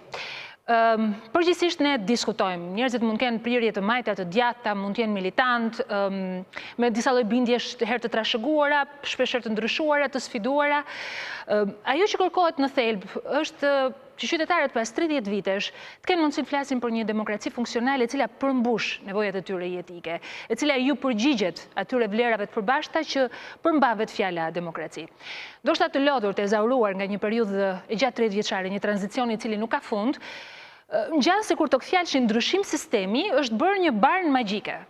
Pa e vrarë mendjen çfarë ka ai në përmbajtje dhe pse realisht vetëm ky ndryshim sistemi mund të sjellë ndryshimin e përditshmërisë të jetës, të sistemit shëndetësor, të ekonomisë, të arsimit e kështu me radhë. Përgjigjen do na e sjellin dy personazhe që unë i kam marrë nga një nisëm e cila ka po kontribon edhe për bërjen e një peticioni, i cili në thelb ka eksaktësisht marrjen e 100.000 firmave për ndryshimin e sistemit. Nuk do t'jetë e thënë në mënyrë kaq historike, do t'jetë shumë praktike. Në studiu unë kam vendosur një tabelë e cila do të fillojë të mbushet, të shkruajnë. Janë dy përfaqësues, aktivist, studiues e shkencave politike, njëra dhe tjetri ekspert ekonomie, Eva Pango dhe Pano Soko, nga Nisma Thurja. Mbrëma Eva, mirë se merrë. Pano, mirë se merrë. Urdhëroni. U përfshim në një debat goxha konstruktiv me zotin Klosi dhe të kaluam pak kohën e parashikuar, po do ta rekuperojmë në vijim. Eva, mund të akomodohesh edhe me karigën, mund ta ulësh? Eva që nga gjatë. Po, jemi një lloj të gjata. Mirë se merret në studio. Mirë se gjeta. Çfarë po ndodh me pamjet që po ndjekim në pjesë të ndryshme, në cepa të ndryshme të Tiranës? Shoh njerëz që vinë firmosin një peticion. Për çfarë ndjen peticioni në këtë vend ku as referendumet nuk zgjidhin gjë? As parlamenti nuk përshëllen, çfarë jeni duke bërë? Pikërisht, është ajo që ne jemi duke bërë. U lodhëm vetëm 30 vjet. 30 vjet duke pritur e duke bërë filma si nga këto, duke bërë cirqe politike nga forcat politike, parti që vinë, ikin, bëjnë sikur do zgjidhin diçka, bëjnë sikur mendojnë për popullin, ata asnjëherë nuk e bëjnë. Ne kemi 30 vjet që vetëm shkojmë poshtë e më poshtë. Si kundër dëgjova dhe pak më përpara tek inserti juaj, kemi që në vitin 1992 që përpiqemi të hyjmë në Europë. Dhe jemi në vitin 2020, vitin tjetër, dhe përsëri ne nuk kemi hapur as negociata aty për të hyrë në Europë. Atë çfarë do bëjmë? Do presim, u doj një brez. Është djegur një brez. Vendosëm një grup njerëzish të inatosur. Pra ne jemi një grup njerëzish cilët ka ardhur deri këtu. Ju ka ardhur deri këtu me këtë sistem politik, ju ka ardhur deri këtu me këtë elit politike, me këta njerëz të cilët na sjellin vërdall, rinë aty në krye të tryezës për 10, 20, 30 vjet. Pra kemi dhe njerëz që kanë 30 vjet që rinë aty dhe nuk zgjidhin asgjë, ndërkohë që Shqipëria është poshtë e më poshtë. Ne kemi vendosur që të marrim në fatet tona në dorë vet. Pra që të jenë qytetarët ata që do vendosin për fatet e tyre. Pra është një lëvizje. Është një lëvizje. Pa shkuar ende aty. Ne do ta bëjmë traditë tashmë tek Tempora, e kemi nisur që nga java e kaluar. Do të fillojmë dhe do të gjejmë premtimet elektorale që kanë bërë, kemi nisur sigurisht me këtë qeverisje, zgjedhjet e vitit 2013. Në 2017 nuk është se kishte programe, një marrëveshje politike e cila nuk është se dha mundësinë, por do doja Pano dhe Eva dhe publiku të ndiqten. Në vitin 2013 deklaroi kjo gjë nga aso kohë pretendenti për kryeministër, zoti Edi Rama. Merrni një laps dhe letër në dorë dhe shihni nëse janë realizuar. Më pas do të rikthehemi në studio. Ndiqeni pak. Ky është një moment historik. Unë besoj që ky moment është po aq historik për Shqipërinë dhe për shqiptarët sa që ishte viti 1992. Një student ka arsye që të shkojë të votojë në mënyrë që jeta pas universitetit të mos jetë rreshtim në kolonën e pafundme të papunëve. Çdo prind që merr një rrok ka një arsye të madhe për të votuar, sepse me votën e tij do uli taksat. Një burr, një grua, një familje që jeton në fshat do të shkojë të votojë për të ulur kostot e prodhimit dhe për të nxjerrë prodhimin e vet në drejt. Një pensionist ka një arsye të madhe për të votuar, për të hequr taksën e ilaçeve, për të ulur taksat e fshehura tek fatura e energjisë, tek fatura e ujit. Por ka një arsye të madhe për të shkuar në votim. Një njeri që jeton me dyqanin e vet të vogël, sepse me votën e vet do heqi taksën e biznesit të vogël, do të uli në mënyrë drastike tatim fitimin dhe do të fillojë të marrë frymë më lirisht. Ashtu si kundër, çdo njeri nga ata që kanë lënë emrin nëpër librat e verësies, nëpër dyqanet e ushqimoreve, kanë një arsye të fortë për të shkuar të votojnë në mënyrë që të mund të shqirohen pak nga laku i atyre borxheve. Po çdo sipërmarrës ka arsye për të shkuar të votojë, sepse me vot mund të rrëzojë muret e klientelave dhe të monopoleve që nuk e lënë të vazhdojë në rrugën e konkurrencës dhe ja bëjnë të pamundur që me meritin e tij të përfitojë atë që i takon. kush nuk ka arsye për të votuar Partinë Socialiste dhe për t'i hapur rrugë Rilindjes. Eva, këto ishin premtimet, sigurisht do të sjellë edhe të tjera, të liderëve në kohë të ndryshme për të kuptuar. Ju vini me premtime si lëvizje apo? Jo, në fakt, s'pare duhet të thë që është bërë udhës që përpara zgjedhjeve politikanët i japin rëndësi votës, por sa e marrin pushtetin e zhbëjnë atë, e zhvlerësojnë komplet. Po përpara se të arrijmë të vota, ne duam që votat ketë të tillë rëndësi, së pari të zgjidhim çështjen e sistemit zgjedhar. Marr shkas nga inserti, në fakt se dhe unë kështu doja të filloja me këtë çështjen e studentëve të protestave. Sonila, më vaj mend kur niste episodin e parë Temporës, niste pikërisht kështu, jemi në një stim protestash. Stinët e vitit po ndrohen, po ndërkohë stina protestave vjon dhe mbetet. E nisi teatri, vazhduam me banorët e Unazës së Re, vazhduan studentët, minatorët, naftëtarët, fermerët, protesta tjera që po zhvillohen kundra ndërtimit hecëve në Holt, Valbon, Mirdit, Zagorie, kundra shpimeve për naftë. Do me thënë, këto protesta vjojnë dhe mbeten dhe nuk janë shuar. Pse kanë ardhur të tilla protesta? Si rrjedhoj e kujt? Si rrjedhoj e dështimit sistemit. Është një lloj manifestimi i dështimit sistemit. Sistemi ka nevojë të reformohet, bim dakord për këtë. Me të drejtë mund të pyesë qytetari që na ndjek tani nga shtëpia. Thot Eva, okej, sistemi duhet të ndryshoj tani. Un kam problemet me faturat e energjisë që nuk i përballoj dot. Kam problem me ato faturat e fshehura që përmendi zoti Rama që më ka rritur kostot, me barnat që nuk më rimbursohen. Pensionisti thot nuk më del deri në fund të muajit shifra. Po bëhet e papërballueshme tarifa e arsimit, shëndetësia nuk më përgjigjet. Ç'më flet për sistem, pse ma çon kaq larg diskutimin? Ma sill me do arrim dhe aty. Shiko, jo, është shumë e thjeshtë. Do arrim. Nëse më lejon Eva që ta shpjegoj, është shumë e thjeshtë. Sistemi, mënyra se si zgjedhim ne, të zgjedhurit të cilin na përfaqësojnë, pra përfaqësuesit tanë, cilin marrin vendime për ne, është në thelb të të gjithave këtyre. Pse? Dhe unë jam gati t'ja u shpjegoj këtë. Pse? Sepse marrim rastin e rritjes së çmimit të energjisë elektrike. Pse u rrit çmimi i energjisë elektrike? Sepse këtyre zotrimi ju duhen ca lek për tendera. Që ta kuptojmë, sepse çmimi i energjisë elektrike ishte shumë mirë ashtu siç ishte. Korporatat dilte me fitim ashtu siç ishte. Këtyre ju duheshin ca lek. Dhe pse ju duhen tenderat? Ju duhen tenderat për të bler votat. Pra, ju duhen tenderat sepse sistemi përcakton të tillë që në mënyrë në qoftë se ti kërkon që të fitosh atë terren politik, atë rajon politik, ti ke nevojë të suportosh disa njerëz aty brenda rajonit politik. Dhe kjo është pikërisht ajo që ty të çonte fakti që tendrat manipulohen me qëllim që të blejnë vota. Pra është parimi, blejnë vota sot për të fituar para nesër, që të blejnë vota nesër për të fituar para pas nesër. Dhe kjo është ajo që është në thelb të gjithë sistemit. Mënyra se si funksionon. Pra, lidhja që kemi sot, lidhja politike që kemi sot, është që çdo gjë e vendos një kryetar. Pra, mënyra se si funksionon sistemi politik është që çdo gjë e vendos kryetari. Ne nuk kemi pasur në një rezume. Si i funksionimit të partive, partokracia është, do me thënë, kush është problemi? Që të kuptojmë një gjë. Shiko, ne nisëm me demokraci që më pas u shndrua në partitokraci, që më pas fare u shndrua në kryetarokraci. Pra, ne kemi pasur... Jemi në këtë pikë. Jemi në pikën ku kryetarët vendosin për çdo gjë. Dhe çdo gjë e ka në funksion të tyre. Po pse një sistem tjetër nuk do ta mbante prap kryetarin të fuqishëm? Atëherë, sepse unë kisha zotin Klosin më parë i cili tha për shembull unë vazhdoj të jem pozitiv që të jetë ky sistem, sepse nëse vjen një sistem magjoritar, mundet të zgjidhen individ që kanë ushtrojnë ndikim të drejtë për drejtë tek elektorati me blerje, me joshje, me nuk po flasim për nuk po e vëmë emër sistemin. Ne kërkojmë vetëm një gjë, që votat i takoj vota dhe zgjedhjat i takoj qytetarit. Pse nuk i takon qytetarit?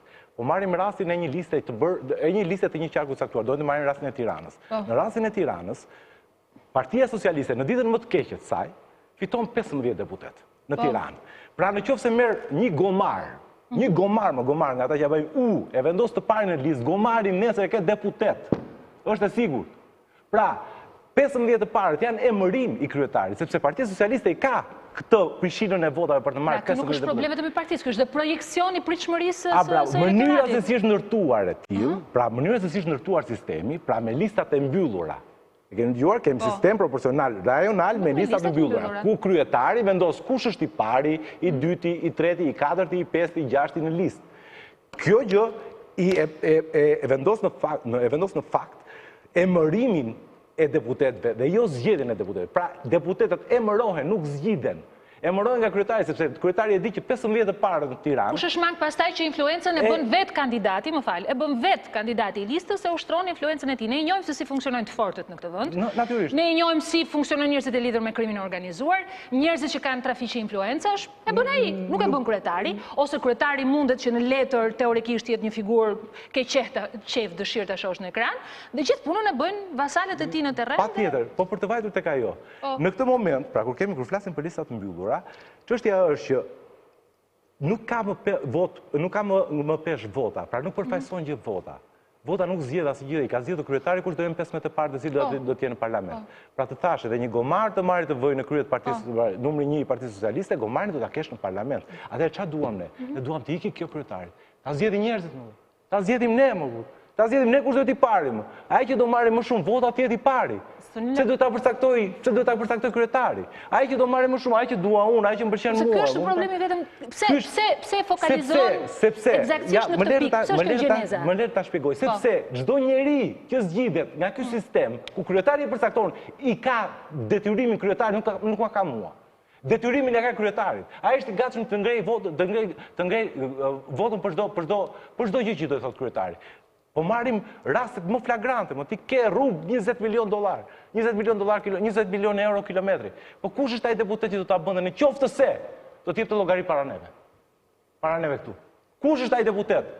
Jo, po sepse s'japim llogari para nesh. Nuk i zgjedhim ne, i zgjedh kryetari, më kryetari i vën në listë, po do i vë, po do si vë. Ai do nesër në qoftë se i zgjedh elektorati, dakor, se kjo është çështje mentaliteti, më kupton. Pra, shikoj, dhe partit dalin nga këta njerëz. Tani ne mos i ndajmë partit nga shoqëria në mënyrë kështu drastike. Varësia vertikale kur? Eksakt, dakor, janë varësia vertikale, por mund të ndodhë që ti bën një sistem të hapur, por më pas partit për shkak mënyrës centralizuese të funksionimit dhe të korrupsionit, nesër edhe me një sistem të hapur, funksionin e tij pas votës e sjell përsëri në duart e kryetarit. Pra do të them pse?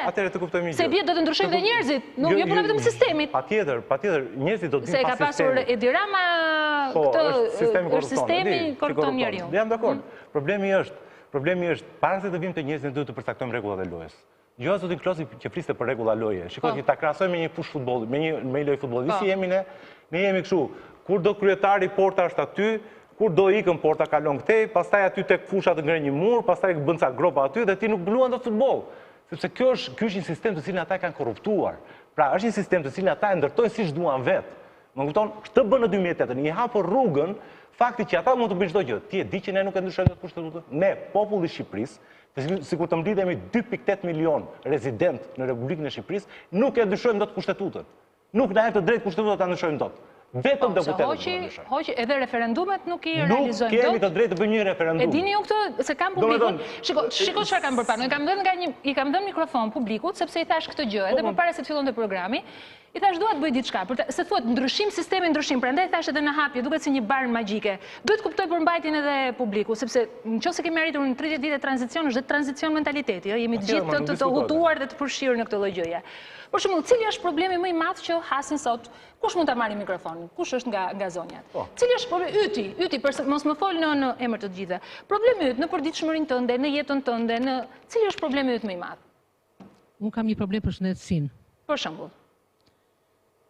Kam humbur vllain e vetëm. Është në Vlorë. U aksidentua dhe u godit në kokë. Ju lutem pak audio më shumë në studio, ju lutem. Po? Vajti në spital. Nuk i bën as EG, as eko apo çfarë bën këto skaner. I tha që s'ka gjë. I bën ja dy qetësuese dhe e çuan në shtëpi. Për 3-4 orë ajo u bë shumë keq. Erdhi urgjenca në shtëpi prap. Jo. E kanë efektin e ilaçeve dhe të qetësuesve. Më mbrapa pas e u bë më keq akoma dhe në orën 1:30 natës e çuan gjysmë të vdekur. Kështu që them që duhet të ndryshojmë mjekësia. Shiko, më lër ta shpjegoj pse. Do të dish sepse shëndetësia jonë është këtu ku është sot? Sepse praktikisht për hir të një marifeti elektoral, Zoti i shëndetësisë sot është një person që ka një influencë elektorale për shkak të këtij sistemi në një zonë caktuar.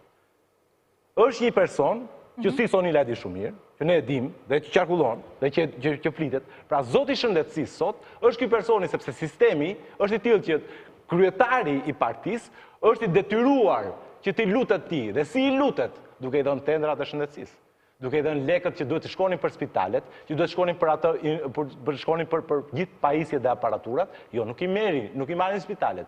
Shkojnë dhe humbasin në për tendera, të cilat vlerën vërtet e kanë 5 lek dhe blehen me 500 lek, apo me 5.000 lek. Dhe kjo është ajo pse s'kemi ne sot shëndetësi, sepse lekët duhet i qohen këtyre njerëzve dhe i shkojnë këtyre njerëzve të cilët janë bajron, janë Pse ndryshimi i sistemit e zhbën këtë gjë parë? Pse ndryshimi i sistemit? Sepse në një formë tjetër të caktuar ti s'kep se je në varësi të askujt. Pra nuk kep se mbetesh peng elektoral i askujt. Çfarë kemi sot? Për shembull, si do të ndikonte zonja? Më thuaj ja ku e ke publikun. Si do të ndikonte? Është shumë saktë. Atëherë, nuk do të kishte askush, asnjë kryeminist nuk do të ishte peng i një bajraktari elektoral në një zonë caktuar, sepse ky sistem ndërton bajraktar elektoral, e di? Pra, ky sistem ndërton bajraktar elektoral, ndërton në Malësi të Madhe, ndërton në Shkodër, ndërton në Fier, në Mirdit, në Korçë, ke bajraktar elektoral, më kupton, këta që marrin tenderat. Dhe qeveria i shpërblen, mi jep botën, unë do t'jap tenderat. Më falë, dhe kështu i shpërblen. Më falë, ambulanca është me aparatura më modernet, më i fjalë. Ndërsa vetë mjeku nuk është disponueshëm t'ja bëjë shërbimin ose do lek dhe nuk është humanist, ose nuk di çfarë të them. Nëse ka raste. Ose nuk mjafton personeli atje që t'i përballoj pacientët që vinë. Sepse nuk po zgjerojnë, Shikon, nevoja tona të kuptosh një gjë. Të them një eveniment shumë të rëndësishëm.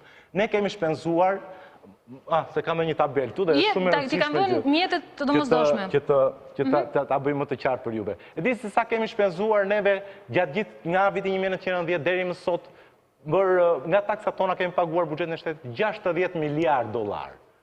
60 miliard. Që nga kush vit? Që nga viti 1990 deri më sot. Pra janë $60 miliard.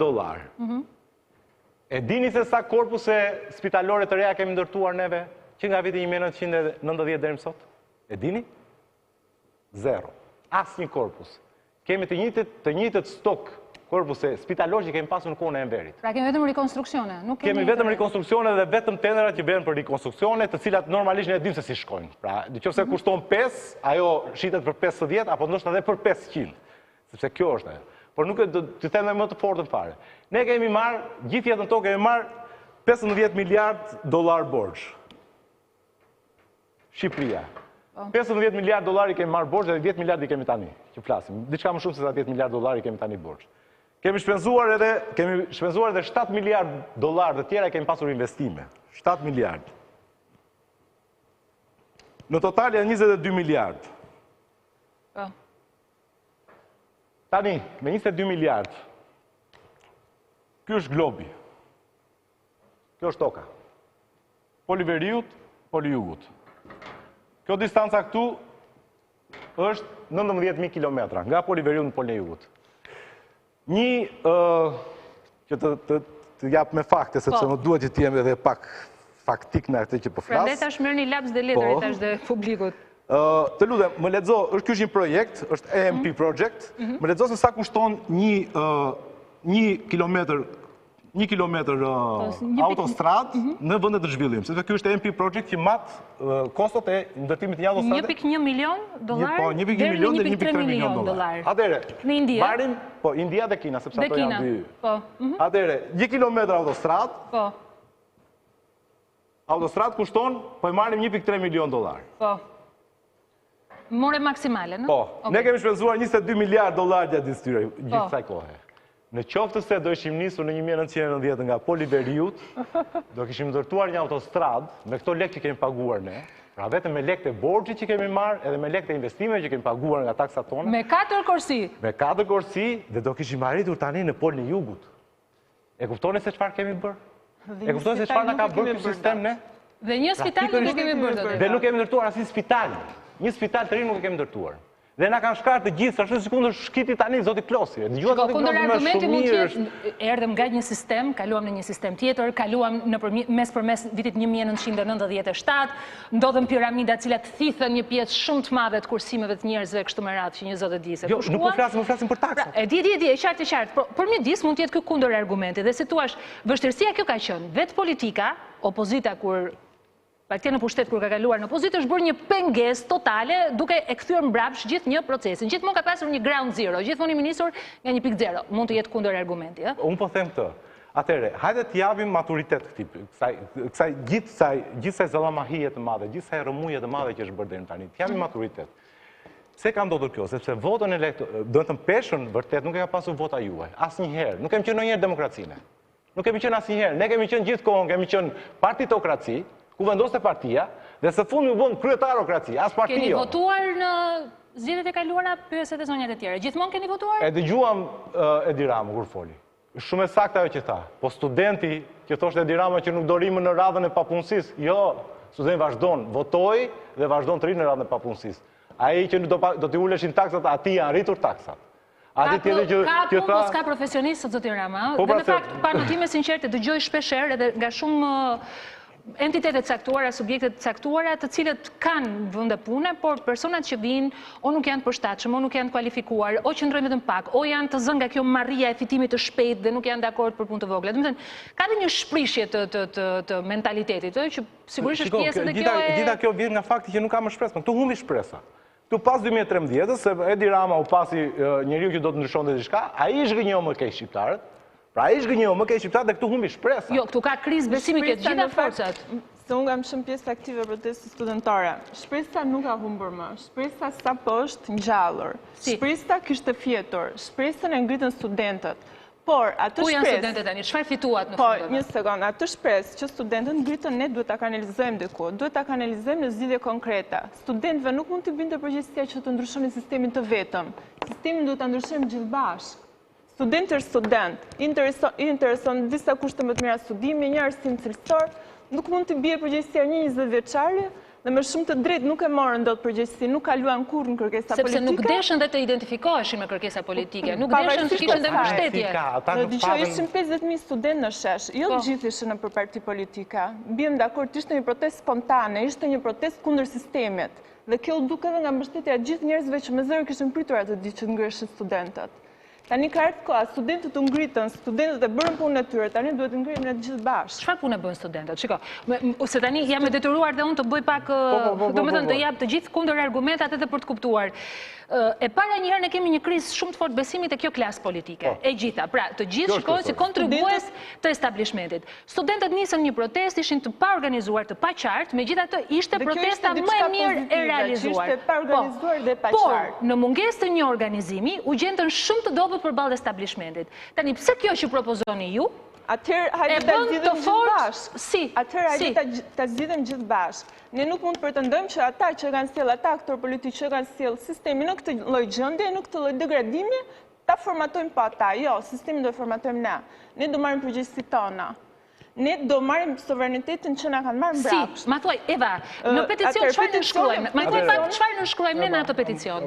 Peticioni është një lloj iniciative ligjore ose një formë referendumi që kërkon një si pak më të ulët. Por çfarë bën ky referendum? Parlamenti nuk e merr parasysh. Të kuptoj një gjë. Atë çfarë do të bëjmë? Çfarë do bëjmë? Ne kanë prerë të gjitha rrugët nga të cilat ne mund të ndërhyjmë juridikisht. Sigurisht. Atë do të tregojmë forcën. Ose hyni kandidat ka zoti Klosi. Të futen kandidat, të garojnë në zgjedhje lokale. Të kuptojmë një gjë. Se të arrijmë që duhet ta bëjmë legjitime çështën, duhet ta bëjmë legjitime garën. Si bëhet legjitime? Të kuptojmë një gjë. Më thuaj pano. Ne mund të tregojmë vetëm forcën. Pra duhet të tregojmë forcën ne si popull. Nuk ka më me rrugët ligjore na e kanë prerë të gjitha. Pra referendum nuk mund të organizojmë dot. Ndryshime ligjore, ndryshime kushtetutës nuk mund të propozohen. E vetmja gjë që mund të tregojmë është që vullneti këtyre njerëzve është ky që është. Pra ky është vullneti i njerëzve. Dhe ata le të dalin përpara vullnetit të njerëzve. Nëse janë, por unë jam shumë i sigurt që ata janë firma, janë vullnete njerëzish, janë vota. Janë vota për ata. Për ata janë vota, dhe ata, nëse janë kaq të sigurt, le të dalin përballë votave këtyre njerëzve. Janë të sigurt sepse votën e kanë blerë, e kanë pranuar që vota është blerë në këtë vend për gjatë 30 vjeçare. Bravo. Tani unë shikoj që përkundër kësaj, disa po fillojnë të reagojnë. Pra disa politikë kanë filluar ta përqafojnë këtë ndryshim, sepse e kuptojnë që këtu është trendi, njerëzit tashmë janë zgjuar. Ora nuk ka më budallënj. Nuk e ha më fare ai. Ti mund të shkosh ti bësh propagandë sa duash, nuk ta ha më. Sepse të ka provuar, ty ka provuar dhe atë tjetrin. Tani, ose ka një gjë që ndryshon. Ma bëni me ngritje dorë. Në qoftë se do të zhvillohen zgjedhjet lokale të 30 qershorit, do dilni për të votuar? A prisin të ndryshojnë në një gjë? Jo, në 30 qershor, më thoni do dilni apo jo? Pyetja me sinqertë është, a prisin të ndryshojnë në një gjë pas zgjedhjeve lokale të 30 qershorit? Pse? Jepja mikrofonin dhe ndonjë zonjë tjetër. Kush është ndonjë zonjë tjetër që do të flasë? Kush pret të ndryshoj diçka, domethënë, nga zgjedhja e tretë që është. Lirshëm fare, jemi në një bisedë lirshme. Mirëmbrëma. Mirëmbrëma. Nuk pres të ndryshoj absolutisht asgjë. Normal që do vetë votoj, por do shkosh të votosh. Po, sigurisht që po. E ke vendosur për cilën forcë të votosh, e ke bindjen tënde. Okej. Por nuk pres se do bëhet në një ndryshim. Atë pse voton kur e di që nuk ndryshon asgjë? Pse se na është për rutinë, nuk votojmë. E kupton?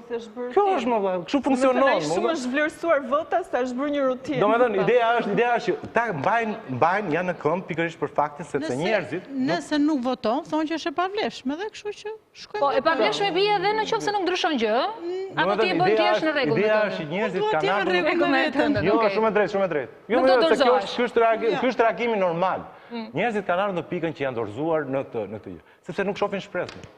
Ajo voton, domethënë zonja më falni, në fjalë do të votoj, sepse nuk ka, domethënë ka ardhur në pikën që thjesht e bën për hir të rutinës. Pra nuk është se ka shikon shpresë. Ktu do zgjallë shpresa dhe ne këtë kërkojmë. Ore, hajde ta bëjmë gjithë bashkë. Ka një rrugë.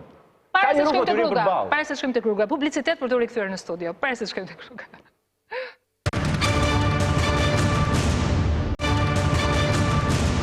Jemi në Tempora me nismën thurje që ka edhe sloganin e saj. Ne nuk jemi të varfër, po jemi të vjedhur. Jemi të vjedhur. Po. Sepse kjo është ajo që ndodh. Sa na është vjedhur një autostradë nga Poliveriut në të jugut, cilën ta kishim bërë, nga sa herë mund ta kishim përshkruar deri tani?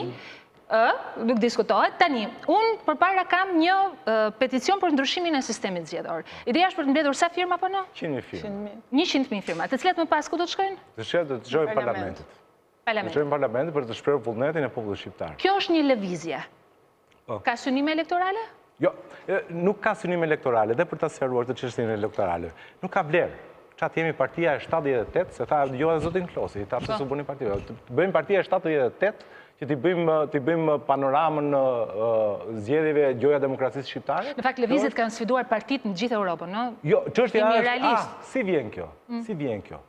E para njëherë duhet të ndryshoj sistemi për shkak të faktit se nëse s'ndryshon sistemi, nuk është një njeri, nuk është një individ, nuk është një partia që duhet të varim shpresat. Shpresat duhet të varim te rregullat e lojës. Te rregullat e lojës sepse kush të garanton ty se unë nuk bëhem prapë si Edi Rama.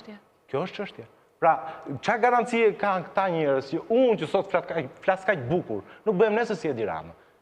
Kush janë? Më lejo të kujtoj Odisen, kur kaloj tek ishulli i sirenave, çfarë tha? Më lidhni ta. Sepse ai kuptonte që tundimi i këngës së sirenave do ishte shumë i madh. Dhe tha më lidhni. Kjo është metafora më e mirë. Litarët po vendosni. Vendosni litarët ta dhe më lidhni pas direkut, që unë mos tundohem ta. Dhe kjo është, ne duhet ndërtojmë një sistem i cili na lidh. Çdo që të jetë aty e lidh, që mos shkoj pas tundimeve siç është ky tani. Siç po ndodh aktualisht. Por jo, të kemi një sistem ku të gjithë jemi të fituar. Pra këtu nuk ka çështje ideologjike, të majtë të gjatë etj. Por e fitojnë edhe antarët e partive fitojnë, mëse marrin vlerë. Antari i partisë merr vlerë, sot nuk ka vlerë. Nesër do ta zgjidhë ai kandidatin. Pra me këto ndryshime. Pano, kam në lidhje të drejtë për drejtë Endri Shabanin. Endri, edhe një herë mirë se erdhe. Ke përshëndetje. Si gjithmonë, ke durimin e jashtëzakonshëm, po këtë e kanë të gjithë studentët e Oxfordit, nuk kemi çfarë të bëjmë tani. Endri, ti po e ndjek debatin. Un kam dyshimet e mia si mund të arrihet kjo gjë. Pra, nëse deri më tani çdo protest është arritur të shuhet, doli opozita jashtë parlamentit, arritën ta nxjerrin jashtë sistemit, pavarësisht vullnetit të saj për ta bërë një veprim të tillë për ta lënë pushtetin të vetëm, përballë, po ti mendon që kjo lëvizje mund të ketë një vlerë për të imponuar sistemin nga jashtë për të ndryshuar? Shiko Sonila, me që Pano e mori shembullin e Odises, dua ta vazhdoj edhe unë me Odisen. Ne jemi në një situatë tani ku në një pjesë të rrugës së Odises ai kishte një përbindësh me 6 kokë, që hante 6 koka njëkohësisht, dhe alternativa tjetër pastaj ishte të binte në këtë gropën që krijohej nga uji. Pra ne o do bijem në humner, o do na hanë këta një nga një. Kupton? Pra jemi në një situatë në Shqipëri ku o do largohemi, ose do dorëzohemi dhe dal nga dal do presim që vendi të rënohet dal nga dal. Tani, ju morët rastin e studentëve dhe i thatë studentëve, për shembull që studentët nuk arritën asgjë, dhe kam dëgjuar shumë njerëz që thonë studentët nuk arritën asgjë. Po s'është e vërtetë. Nuk është fare e vërtetë. Domethënë, studentët arritën të zgjidhin disa gjëra që kishin 3 vjet që protestonin. Kishin 3 vjet që kërkonin uljen e tarifave, kishin 3 vjet që kërkonin bursat që se jepte njëri, kishin kohë që protestonin për këto tarifat e fshehura që u futën nëpër universitete, të treja këto u ndryshuan për një herë. Por të dhënat që kanë ardhur së fundmi, Endri, dëshmojnë që nuk ka ndryshuar asgjë përsa i takon menaxhimit të fondeve të vetë administrimit të universiteteve, që vazhdojnë të shpenzohen për perde, tavolina e fatura telefoni.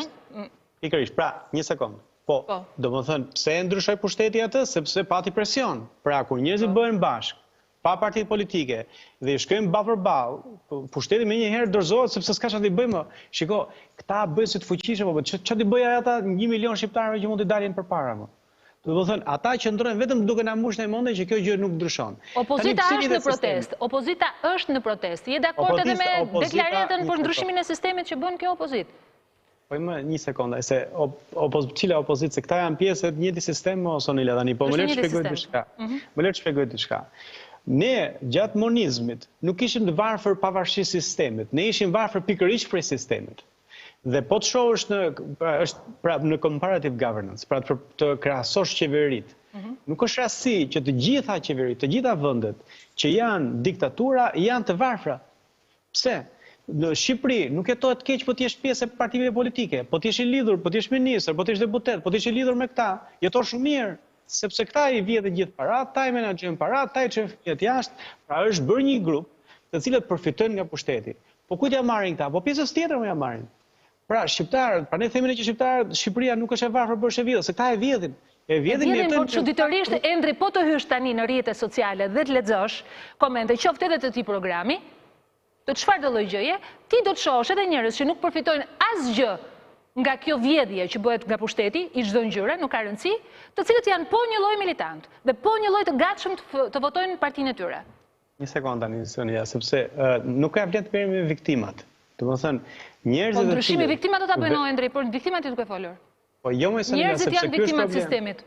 Po jo më Sonila, sepse këta po të them të gjithë bashk, me gjithë interesa, me gjithë ato vende pune, me gjitha gjëra, gjithë bëjnë 46% bëjnë. Po. Pra majoranca në këtë vend është 52-53%, po të llogarisësh edhe totalin e votës, totalin e njerëzve që kanë dalë në votim. 56% e njerëzve nuk votojnë fare, mëse le pyetja aty, sondoi ata që kanë në studio, nuk votojnë. I pyeta, më tha, nuk e ngriti asnjëri dorën. Ashtu, nuk votojnë njerëzit pra. Votojnë ata që në një farë mënyrë janë të lidhur, pastaj është bërë kooperat, është kryetari i çetës, edhe ndan me çetën poshtë. Dhe njerëzit e kanë humbur besimin. Tani po ç'a ndodh? Ky sistem mbijeton duke kriju bindjen njerëzve të dy gjëra. E para që asgjë s'ndryshon. Si ja vlen, nuk ndryshon, dhe dyta, po ne jemi gjithë këqima. Ai mjeku është delengji, ky polici është hajdut, këta janë gjithë këqima që s'ja vlen, këtu s'ka më heronj, më kupton? Dhe kjo është reminiscencë e totalitarizmit që kemi pasur, por sigurisht e mentalitetit që këta kanë aplikuar më mbrapa. Por po të them, marrim rastin e zonjës, unë preka shumë nga rasti i zonjës që ka vdekur i vllai. Gjithë kemi pas familjarë që kanë përfunduar në spital. Tani, a ka mjek kriminal? Po ka më pa fund. Problemi është, a ka mjek të ndershëm? Po sigurisht që ka. Ku janë këta mjek? Po i përzën më sistemi këta. Pra, mjekët të ndershëm, sistemi përzë. Dallaveregjiun e vën krye. E vën krye dallaveregjiun dhe ndajnë pushtet me njëri tjetrin. Ky është sistemi. Ai dallaveregjiu vjet për sa vet, ministri vjet ilaçet, edhe këta gjithë vjedhin, neve pastaj ankohemi të zihemi me njëri tjetrin. Ky është problemi. Pra problemi i sistemeve tilla totalitare është që bën një grup halabakësh bashk. Këta vjedhin me njëri tjetrin, këta vrasin njerëz, këta na binë në qaf, ndërsa ne të tjerët në vend që të merrem me këta, në vend që i adresojmë ata, themi ne jemi gjithë këqima, ne nuk bëhet dot. Se peticioni do ta ndryshonte këtë gjë. Andrej, sot njerëzit nuk dalin në protestë nëpër rrugë. Ne e dëgjojmë, janë të dekurajuar. Edhe kjo s'është e vërtetë. Edhe kjo s'është e vërtetë. Dakor, unë kam të drejtën time të të pyes. Patjetër, po e para nuk është e vërtetë që njerëzit nuk dalin në rrugë, vetëm shiko, nuk ka pas unë në fund të vjet, bëra një përmbledhje, nuk ka pas muaj pa protesta të qytetarëve jashtë partive politike. Pra, nuk ka muaj, shikojeni kronikat tuaja, nuk ka muaj që qytetarët nuk dalin në protestë. Po s'është e vërtetë që nuk ka njerëzit protestojnë për ditë. Por një sekond, krahasoj pak me shqiptarët, nuk janë të lirë me Sonila. Domethënë, nëse ti del në protestë dhe të ke partin përballë, partia të heq nga puna, të heq gjitha, sepse këtu çdo lloj përfitimi lidhet direkt me partinë. Po të identifikoj partia që ti ke dalë në protestë, po të heqin gjitha mundësitë të heqin nga puna. Po, dakor. E identifikuam dhe pam. Si ndryshohet me peticion? Një sekond, Sonil. Peticioni është nisëm ligjore. Kushtetuta i jep mundësi çdo deputeti që të bëjë një nisëm ligjore dhe të adresojë për të ndryshuar ligjin. Dakor? Ne tash nuk duam ta bëjmë deputetët, duam bëjmë një grup njerëzish që flasin për këto ide, që e para identifikojmë mirë që jemi bashkë, kupton, e dyta identifikojmë problemin, që është ky sistem, pra mënyra se disa njerëz që kanë hyrë në krye dhe na pinë gjakun, dhe e dyta përpiqemi të përdorim të gjitha mjetet ligjore për ta ndryshuar sistemin. Tani, cila është alternativa tjetër Sonila? Domethënë, nëse ne nuk shfrytëzojmë rrugët ligjore, dy alternativa ka. O dalim me aty me granata si në 97-ën, ose tikim, pa marrim rrugët e tikim të gjithë. Dakor? Dhe në këtë pikë më le të serë edhe një pjesë, nuk është e vërtetë se më thoshte si Klosi që por aty shikon nga Franca. Unë jam në Shqipëri më. Do të thënë, unë jam momentalisht këtu, sepse po organizojmë diasporën, por jam në Shqipëri, unë e përjetoj për ditë, unë kam familjarët aty. Do të thënë, ky është problemi. Pra, do të thënë, unë jam në Shqipëri, shkoj këto gjëra spitale, thith njëtin ajër të pisur, haj këto ushqime të kontaminuara, pra ne jemi të gjithë një varg në këtë mes. Më kupton? Tani pse është sistemi Sonila? Pse ndryshon, pse buron gjitha nga sistemi? Sepse në këtë situatë që është krijuar, këta dhe këtu dalim ke pjesa tjetër që na thonë që mos u merrni me politikë. Dhe këta kanë arritur për shembull Edi Rama sot, që është partia më e votuar në vend, qeverisë me 22% votave. Pra është krijuar një pakicë që ndaj llokmat e pushtetit, sepse pjesa tjetër nuk voton. Tani, nëse ne do të votonim, çdo politikan, Sonila, çdo deputet, përfshi dhe Klosi që kishit në studio, çdo deputet do të rrim pushtet. Pra një politikan do të rrim pushtet. Tani ai thotë si rrim pushtetun. Nëse unë rrim pushtet sepse më votojnë njerëzit, po kthehet nga interesa e njerëzve ai se s'do më humbë pushtetin. Po qofse ai s'ka as lidhje me njerëzit, po shi ti persona ti më marr me njerëzit, ai thot kryetari, më kryetari më që un kryetari do shërbej. Kryetari nga ana tjetër, duke qenë se ka pushtetin, duhet për shkak çfarë bënte Enver Hoxha? Enver Hoxha investon, për shembull, në atë kohë oficerët, për shembull, ishin goxha të mbështetur dhe të financuar, sepse ushtrim përdor ai për ta mbrojtur veten. Edhe Enver Hoxha bënte zgjedhje atëherë, po zgjedhje kot sa për ti bërë qefi njerëzve. Kam përshtypjen që këtë do më thënë, monopolizimin e pushtetit, krimin e establishmentit jemi dakord, madje përderisa dhe një opozit që ka qenë në pushtet dikur flet kundra establishmentit, do të thotë që ka arritur poder dhe pika e fundit. Po kanë përfituar me Sonila. Po ta shohësh për shembull, kodi zgjedhor aktualisht e ka dhënë 3 deputet PD-s, 7 deputet PS-s. Këta përfitojnë, këta kanë dizenjuar sistemin. Ne kanë dizenjuar sistemin në mënyrë të tillë që asnjë njeri të mos i konkurrojë më. Dhe këta bëjnë rokat me njëri tjetrin, e mbyllin lojën, neve na e neverisin, ne heqim dorë nga politika, çdo njeri që flet për një artikull politik do më bë parti dhe në fund të ditës, më kupton? Ta thash, ne na ngelen si alternativa. O trim vendin tonë ndërzohemi dhe të presim bim tek ajo humnera, ose pastaj të hikim, kupton, të largohemi nga proteste heshtur. Endri, sepse jam në limit të kohës, nga se tema është jashtëzakonisht e gjerë, unë doja ta pickoja sot. Edhe sepse kur dëgjojmë fjalën lëvizje në Shqipëri, të vjen në mendje ajo që ndodh në Europë. Tani unë nuk kam kohë që ti përmend të gjitha lëvizjet europiane, të cilat në fakt më pas u kthyen dhe elektorale, kanë marrë edhe pushtetin, mos harrojmë që një lëvizje me një parti të vogël është në Itali, fshinje në pushtet. Unë kam përpara peticionin. Unë për veten time kam vendosur ta firmos për një arsye shumë të thjeshtë, pavarësisht bindjeve që mund të kem, unë prandaj pyeta ideologjie majtë djathtë nuk ka rëndësi. Këtu po flasim për rregulla loje, po flasim për sistemin. Dua ta firmos sepse mendoj që pavarësisht lodhjes që kemi dhe faktit që vota jon nuk vlen, në rast se unë nuk shkoj të votoj, praktikisht jam dorëzuar. Nuk dua të dorëzohem. Mendoj që nëse është e rëndësishme ajo që po diskutojmë, gjithmonë do të gjetet një mënyrë. Nëse nuk është e rëndësishme, gjithmonë do të gjendet në justifikim. Nuk dua të justifikohem, e konsideroj të rëndësishme, prandaj jam vetë para që po e firmos tani. Është shumë mirë dhe faleminderit Sonila. Kjo do ishte mrekullueshme sepse po e bëj në emër të sistemit. Do t'ja çojmë edhe gjithë. Nëse nesër ktheheni në lëvizje elektorale do të diskutojmë tjetër gjë. Unë po mbështes peticionin. Ku firmoset ndërkohë që unë firmos, më thoj pak pa ose Eva? Po, atëherë ne kemi disa pika aktualisht Tiranë. Një pikë kemi te kryqëzimi 21 dhjetorit, një kemi te ura shallvareve, një të nënkaçët që hap nga sot dhe një të liçeni. Megjithatë, ne mbajmë të azhurnuar gjithë ndjekësit tanë në rrjetet sociale.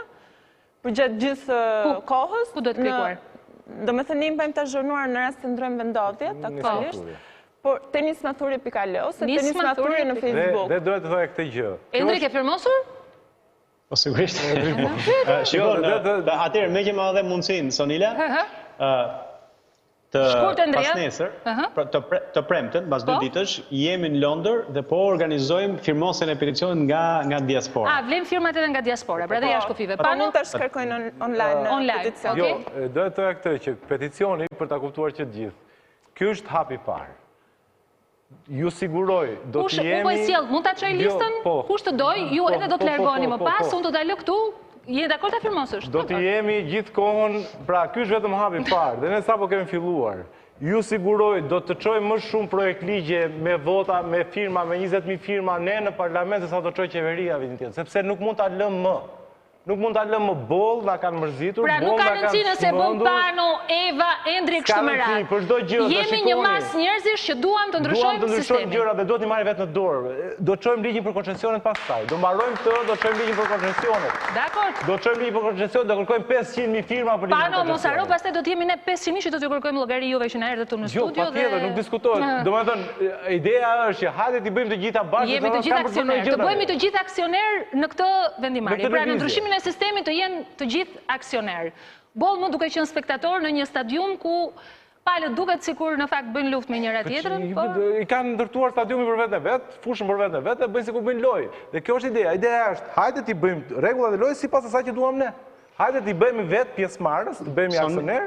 Po, Endri për ta përmbyllur, të lutem. Dua të sqaroj një gjë. Ne kemi një ideologji. Te kjo ideologji është ideologjia e demokracisë. Pra, e gjithë ajo që i ka ndodhur Shqipërisë ka qenë pikërisht përqendrimi i pushtetit në një dorë dhe diktatura dhe autokracia. Kjo është ajo që na shqetëson dhe kjo është ajo që na bashkon. Pra, na shqetëson fakti që Shqipëria mund të shkojë gjithmonë më tepër drejt autokracisë dhe ne besojmë që vetëm demokracia, vetëm fuqizimi i njerëzve i jep mundësi pastaj që njerëzit të jetojnë në një sistem më të mirë dhe të kenë edhe mirëqenie ekonomike, por edhe të jetojnë më mirë në këtë vend, nëse nuk është. Pra, është shumë e thjeshtë. Me këtë peticion nuk jemi duke dhënë votën dhe as duke shprehur bindjen tonë politike. Bindjet i kemi tonat dhe do të gjykojmë. Me këtë peticion ne i japim rëndësi zërit tonë. Ja ku jemi përballë jush. O ndryshoni, ose na keni me vete. Falenderoj Pano Sogon, Eva Pangon, Endri të falenderoj nga Parisi, do të jemi natyrisht në lidhje të tjera. Nuk patëm më shumë kohë, po të paktën fituam, kam përshtypjen që kjo është metafora më e mirë e sistemit që nuk ka funksionuar. Të dashur teleshikues, ne me taksat që kemi paguar, duhet kishim bërë në 30 vite, jo të kishim përballë establishmentin, por duhet kishim përballë një autostradë nga Poli Veriut në Polin e Jugut, të firmosur me paratë e shqiptarëve. Publicitet për të rithyer përsëri në studio. Një udhëheqës i korruptuar, një politikan i pangopur, një vartës servil. Jam duke folur për personazhe që ndoshta i ndeshni edhe në përditshmëri, mund të ndeshni edhe në rrjetet sociale, personazhe të karikaturave. Karikaturat sot në revistat prestigjioze ndërkombëtare janë pjesë e kopertinave, janë pjesë e faqeve të brendshme, kanë arritur të ravizojnë, të përvijojnë qëndrimet forta politike, sociale, kulturore, kanë arritur të sjellin ndryshime duke identifikuar fenomene të caktuara, duke i shënjestruar. Në Shqipëri pak e përhapur është, gjithsesi ka arritur një mendje dhe një dorë të shndrohet në institucion në këtë vend. Në këtë moment që është duke kaluar Shqipëria, ky është një institucion opozite, jo opozite së sotme, opozite përhershme në të gjithë llojet e sistemeve.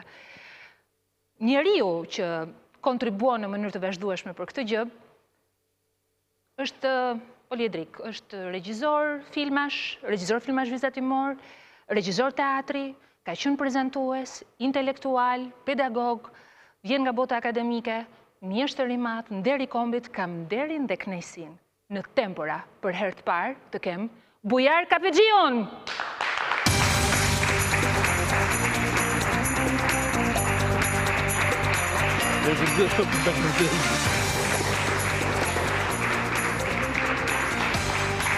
Mirë se merret Bujar Kapexhiu. Do t'ju shoqëroj deri në vend. Mirë se ju gjeta. Se është nder dhe kënaqësi t'ju kem sonte. Madje është edhe një peng i vjetër i imi që në një nga programet ku kam arritur të marr kontratat e personaliteteve të rëndësishme të vendit, nuk munda të marr dot tuajën. Ajo që një periudhë kur ishit shumë i ngarkuar dhe nuk mundët të vini në program dhe unë kam pengun e jetës time, por kur ta riktheja të program do të jeni i pari. Ma jepni fjalën. Jam i sigurt që ne kemi akoma jetë, kështu që do e realizojmë. Po për jetën nuk diskutohet. Kam gjithë çështja është tek agjenda e ngjeshur e juaj apo, prandaj duhet ju prenotoj që tani.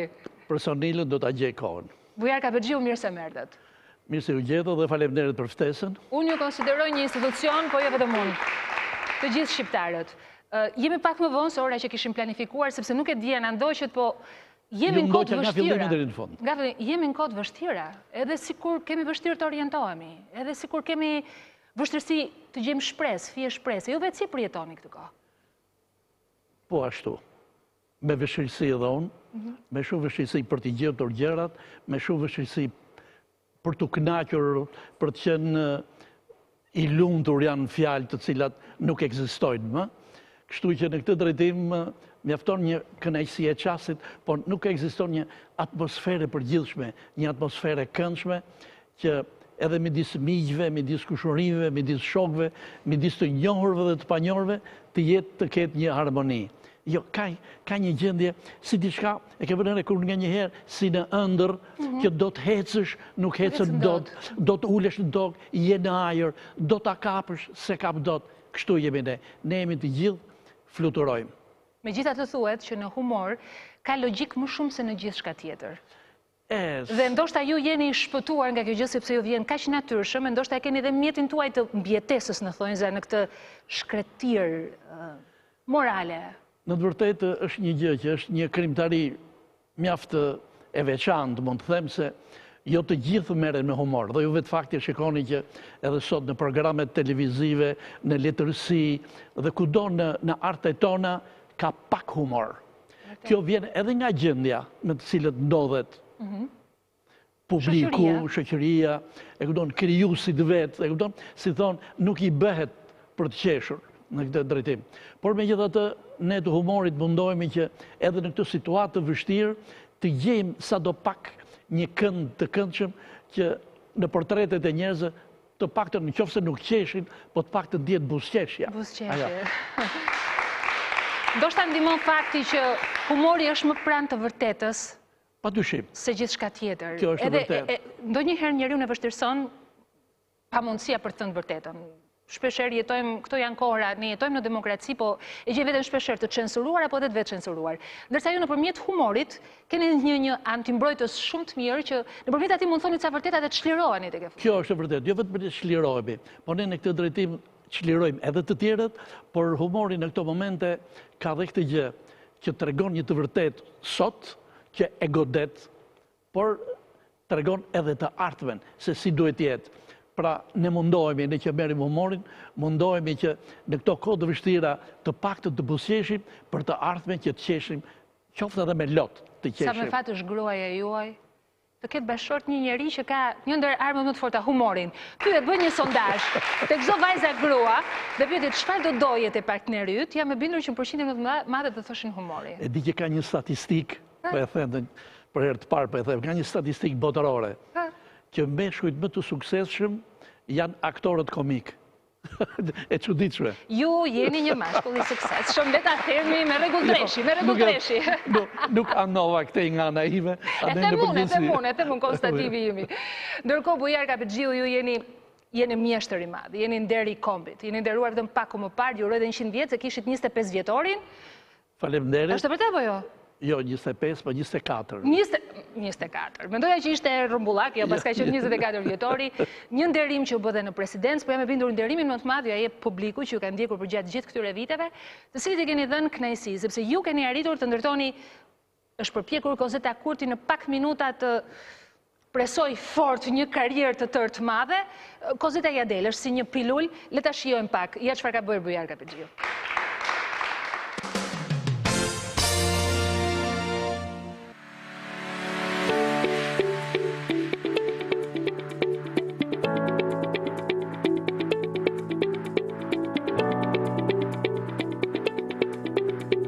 Kur përmend emrin e tij, nuk di si ta përshkruash më pas. Si regjisor, si skenarist, aktor, piktor. Ka shkruar shumë skeçe, parodi, kuplete, si edhe është marrë vazhdon ende të merret me karikaturë për organet e shtypit.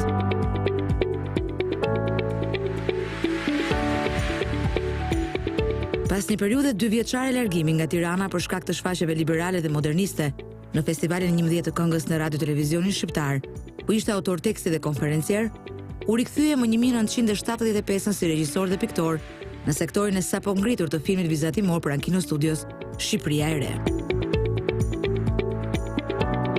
Filmi Shkaravinat e vitit 1997, ku Kapexhiu krijoi vizatimet, skenarin dhe regjin, u vlerësua me disa çmime në festivale të rëndësishme. Deri në vitin 1985, xhiroi rreth 20 filma vizatimor në shumicën e të cilëve është skenarist ose bashkëskenarist, regjisor dhe piktor. Mes tyre Spikate dhe Pipiruku, personazhi i dashur për fëmijët i ndërtuar prej tij. Pas Pas vitit 1985, që përkushtua zhanrit të kinokomedisë duke u shquar për individualitetin e spikatur. Në një kohë mjaft të shkurtër prej vitit 1986 deri në vitin 1989 xhiroi 4 filma, 2 herë mat. Ju lutem shoqe, s'është nevoja ti tregoni se çfarë duhet haj. Le ta gjej vet. E hengri për nder. Tela për violin. Babi thot që nuk është këtu. Stolat në park. Po tani si janë stolat? Të lyer. Edhe kështu, edhe ashtu. Edhe ju që të njihni Almën, fillimisht duhet më njihni mua.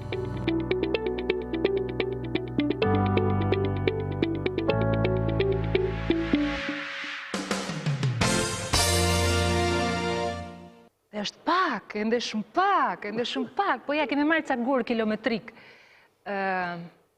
Ku do të kishe dashur më gjatë të kishe ndenjur nga këto zhanre? Në përgjithësi, mendoj që kam bërë shumë mirë që nuk kam ndenjur në një, që kam hecur, sepse kështu kam bërë shumë numra kilometrazhe, shumë gur kilometrazhe kam kaluar, dhe mendoj që rruga ime ka qenë, flas për vete gjithmonë, ka qenë më e këndshme, me shumë variacione, por që të gjitha kanë ndihmuar njëra tjetrën. Pra jam marrë, ndoshta duket sikur janë me shumë, në të vërtetë unë jam marrë me një. Në fakt është e vërtetë. Jam marrë me humorin. Humorin. Pra me karikaturën, me... Ato janë mjetë mandej. Pikërisht. Thelbi është humori. Qëllimi është humori. Mjetët mandej janë të shëllojshme. Trungu është i madh dhe ka ca degza të vogla, të cilët i japin një variacion. Si tha Bepini atëherë, socializmin me kuleç do ta ndërtoni? Sot ta ndryshojë shprehje sot pas 52 vjetësh. Çfarë do thojë kapitalizmin do ta ndërtoni me çfarë? Me çfarë do të ndërtuar kapitalizmi? Edhe ky kapitalizmi që është kaq specifik, kaq social, e kupton, që është nuk i di, nëse është kështu kapitalizmi, unë mendoj që ne duhet ta ndryshojmë. Edhe ky është një dështim. Është dështim. Apo më duket se kapitalizmi, çdo gjë që vjen këtu tek ne, çdo sistem prishet. Son një mutacion. Deformohet. Edhe ne kemi pasur komunizmin më të egër. E ta pranojmë, domethënë. Pikërisht pra ne po them, socializmi më të egër, komunizmi më të egër, gjithçka më të egër. Sot më duket se kemi demokracinë më të egër. Demokraci më të egër. Edhe mua më vjen keq se nuk kemi kaq egërsira. Po, hëde. Kjo është. Po kujtoja, ose po mendoja, le të themi, kohën kur prezentonit festivalin e 11 gjithë ajo elegancë e tjere. Unë nuk do të ndalem shumë aty, sepse, okej, historia juaj tashmë dihet edhe puna imagjino. E dishin në një mënyrë ose një tjetër keni qenë me fat që merreshet me betonin e asaj kohe, se imagjino t'ju fusnin punë prodhuese me betonin që prodhohet tani çdo ishte. Kështu që ndonjëherë... Atëre, unë në atë kohë nuk e djenja që punonje në beton, sepse atëre quaj që partia neve në dërgonte për të riedukuar. Riedukuar. Ne ishim pa edukat dhe u kthyem të edukuar. Betoni jo për të edukuar. Që nga ajo kohë, si që jemi sot, nuk ndjemi. Eksakt, e njëjta gjë. Mirë po, merrti në mendje diçka tjetër. Për shembull, në atë kohë, dhe kur kam lexuar, edhe kam dëgjuar shumë intervista, po edhe bisedat që kemi bërë së bashku. Aso kohë më thoshte që Sonila kishte edhe artist paaft që përfituan nga ajo konjunkturë e momentit edhe ju vërsulën. Ka ndodhur pothuajse me të gjithë njerëzit që janë persekutuar në një mënyrë ose në një tjetër. Kështu ndodhi. Mirë po, kur e kthen kokën sot dhe dëgjon si leitmotiv, e dëgjon nga shumë miq, flitet në media, përflitet shumë, që përsëri janë ata të paaftët që afrohen shumë pranë pushtetit dhe bëjnë karrierë dhe si thua bëjnë bllokim për ata të aftët që i qëndrojnë larg asaj. Ju e pat për shembull zhdon dhe me teatrin kombëtar kur artistët u kërleshën me njëri tjetrin. Si mendoni ndodhe njëjta? Si ka mundësi edhe pas kaq vitesh? Ndoshta kjo është shekullore.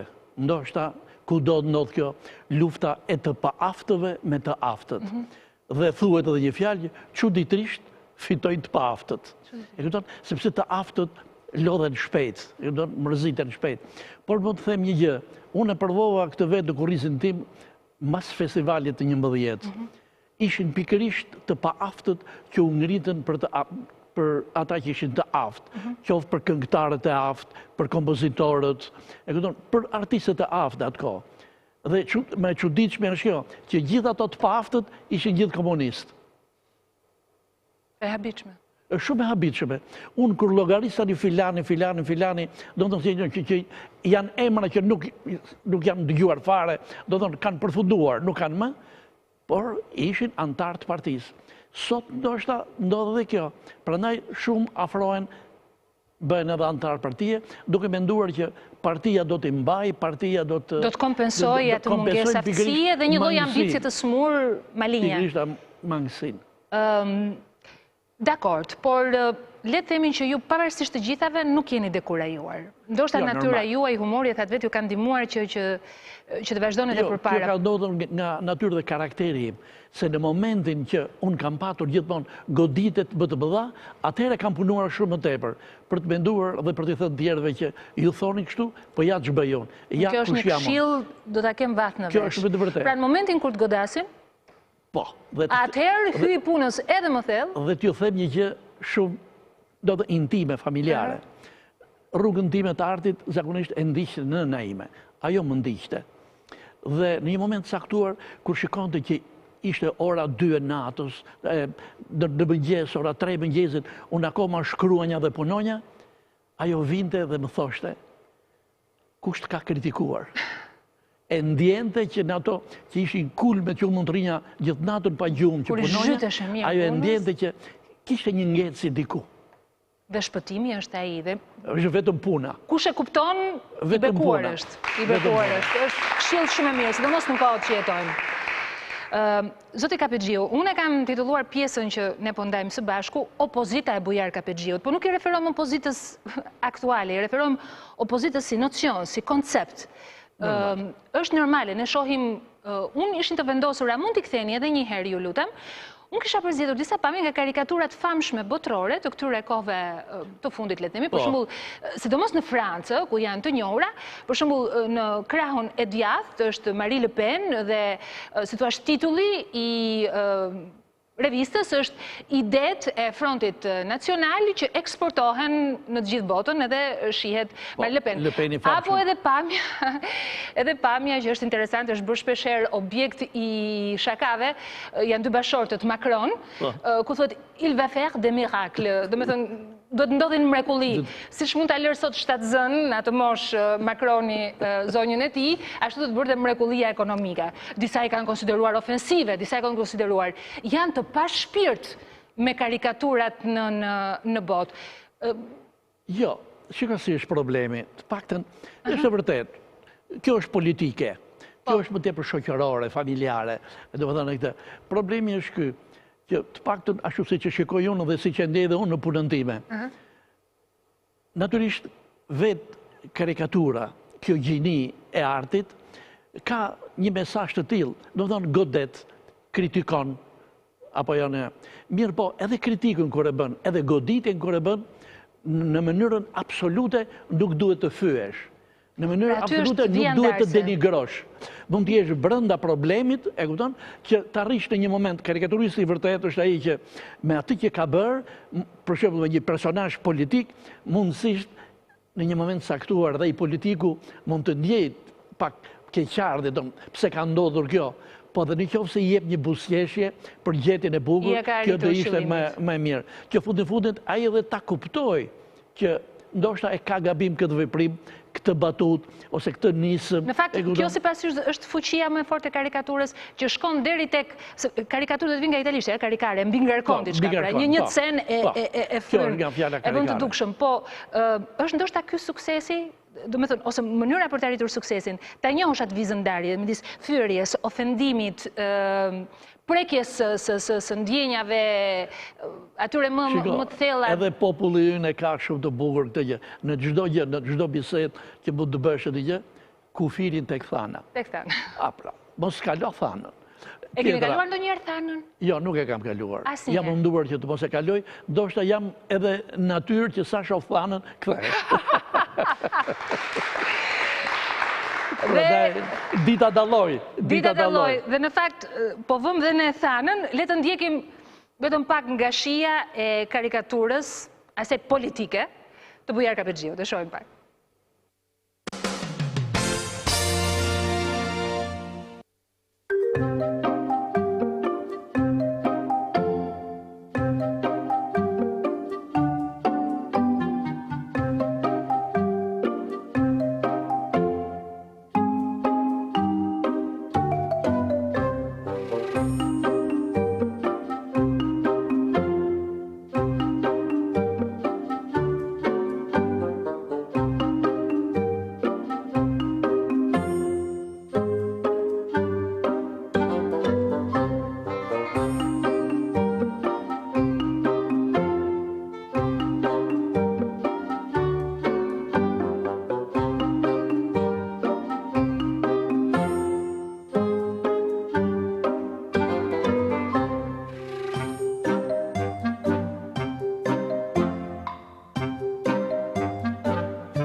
Ndërkohë që vetëm para pak ditësh ka ardhur dhe ekspozita me fundit ndërkombëtarët.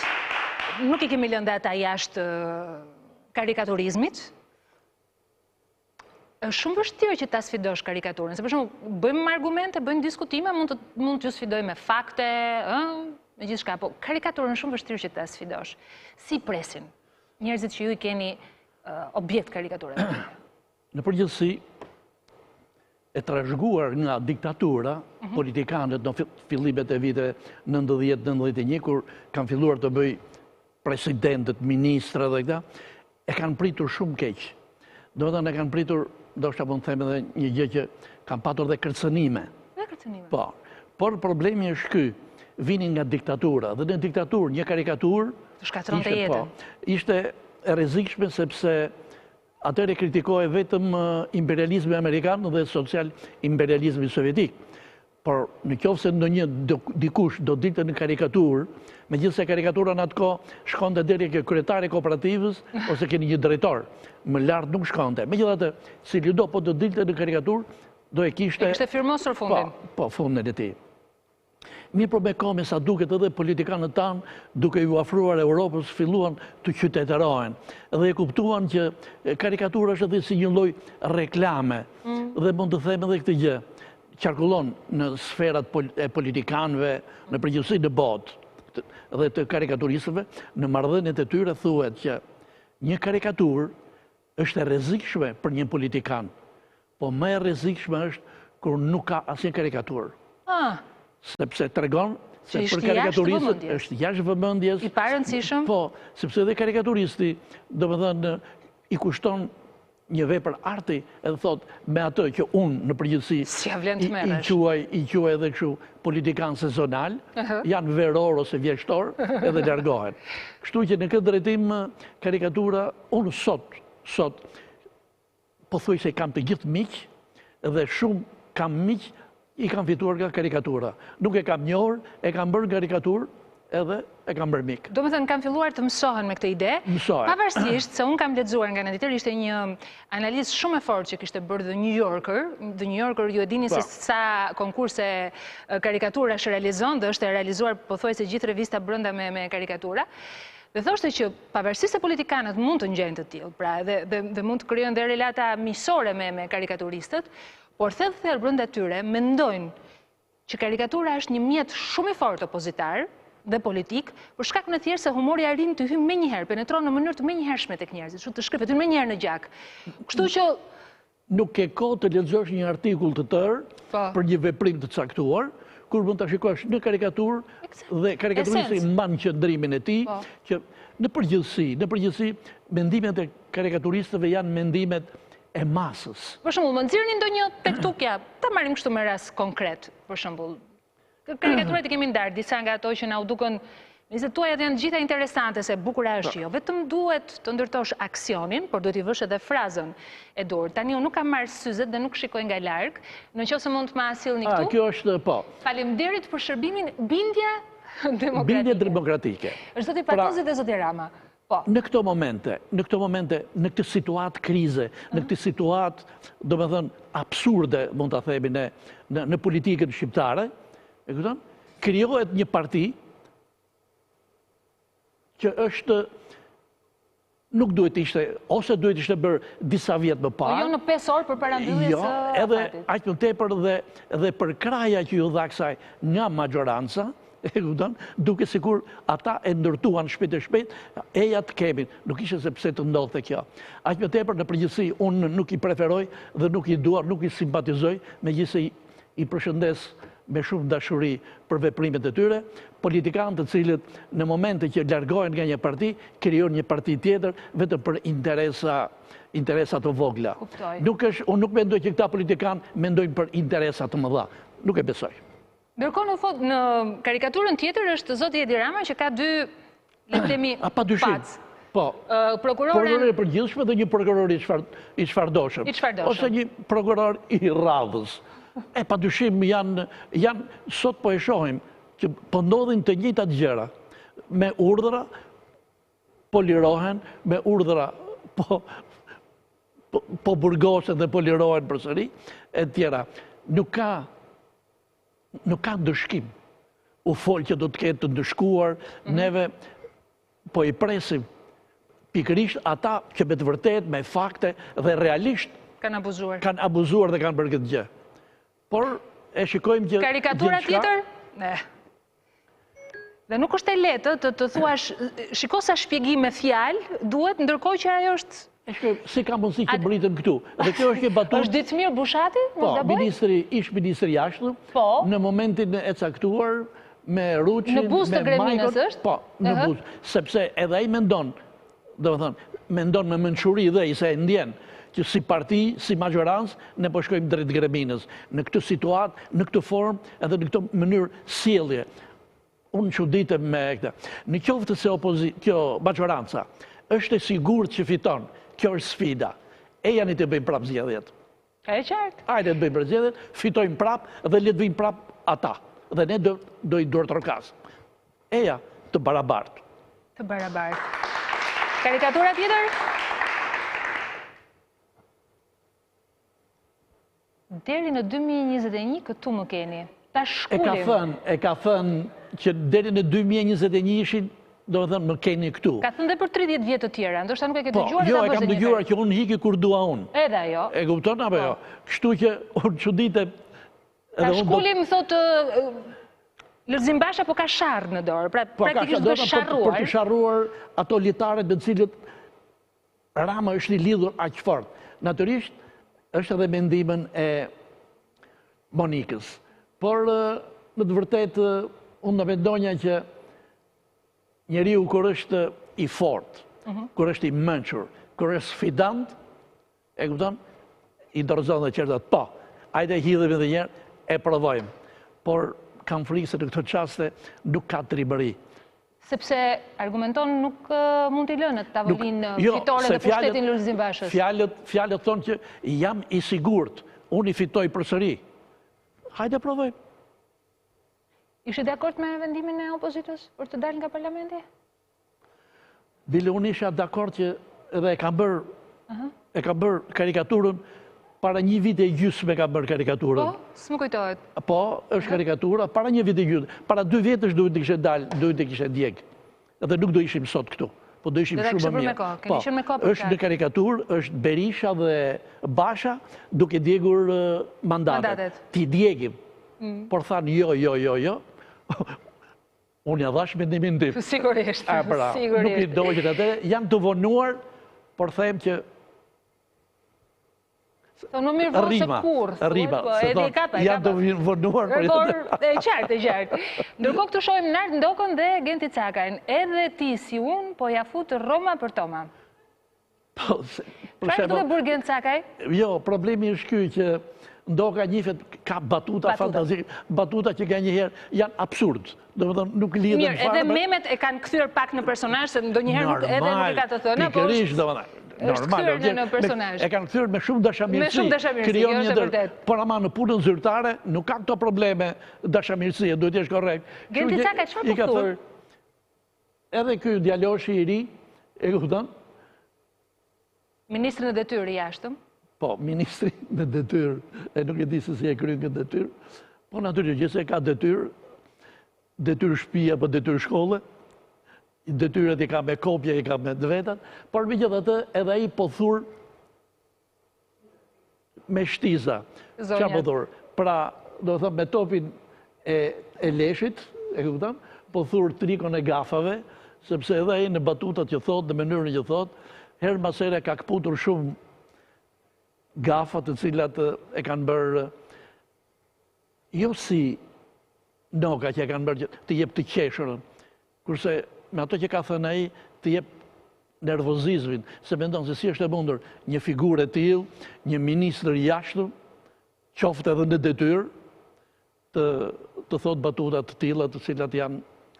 Se ka përgjigju, nëse do ndodhte nesër në pushtet ishte Basha apo kushdo përfaqësues i Partisë Demokratike, le të themi Partia Socialiste ishte në opozit, karikaturat tuaja këtë do kishin më shumë Më shumë, gjithmonë do të kisha qeverinë. Qeverinë.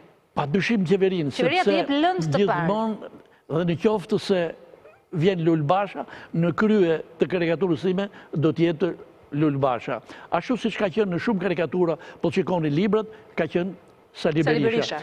Edhe ai 4 librat që kam boturë ndër tani, i ka marrë me kaq dëshirë edhe me kaq pasion edhe qesh edhe me vetën në pozicione të tilla. Qesh mbrapa apo qesh edhe kur ja bënit karikaturat dhe ishte në pushtet? Se jam i sigurt që ka qeshur dhe në atë kohë. Dhe në atë kohë? Po, ka qeshur dhe në atë kohë. Po sot e Rama si ka marrë karikaturat? Çfarë ju ka thënë? Në të vërtetë ka kohë që nuk komunikojmë ne si miq të hershëm që jemi. Nuk keni restisur? Nuk kam asnjë, por jam i bindur. Bindja ime është që edhe i mirë kupton. Aq më tepër ai është artist, aq më tepër që është artist figurativ, edhe i zhandrit. I zhandrit, domethënë edhe i vet, domethënë e ndjen lapsin, ndjen atë, po ndjen edhe humorin, sepse ju e keni vënë re, edhe në për mbledhje të ndryshme e keni vënë sa humor bën. Kjo është e vërtet. Shakator të mëdhenj kemi, hokatar të mëdhenj kemi politikanët. Ju konkurojnë. Dhe unë kur shikoj ato mbledhjet që bën të mëdha me karrike të rëmëllakta, them ka vajtur cirku në fshat.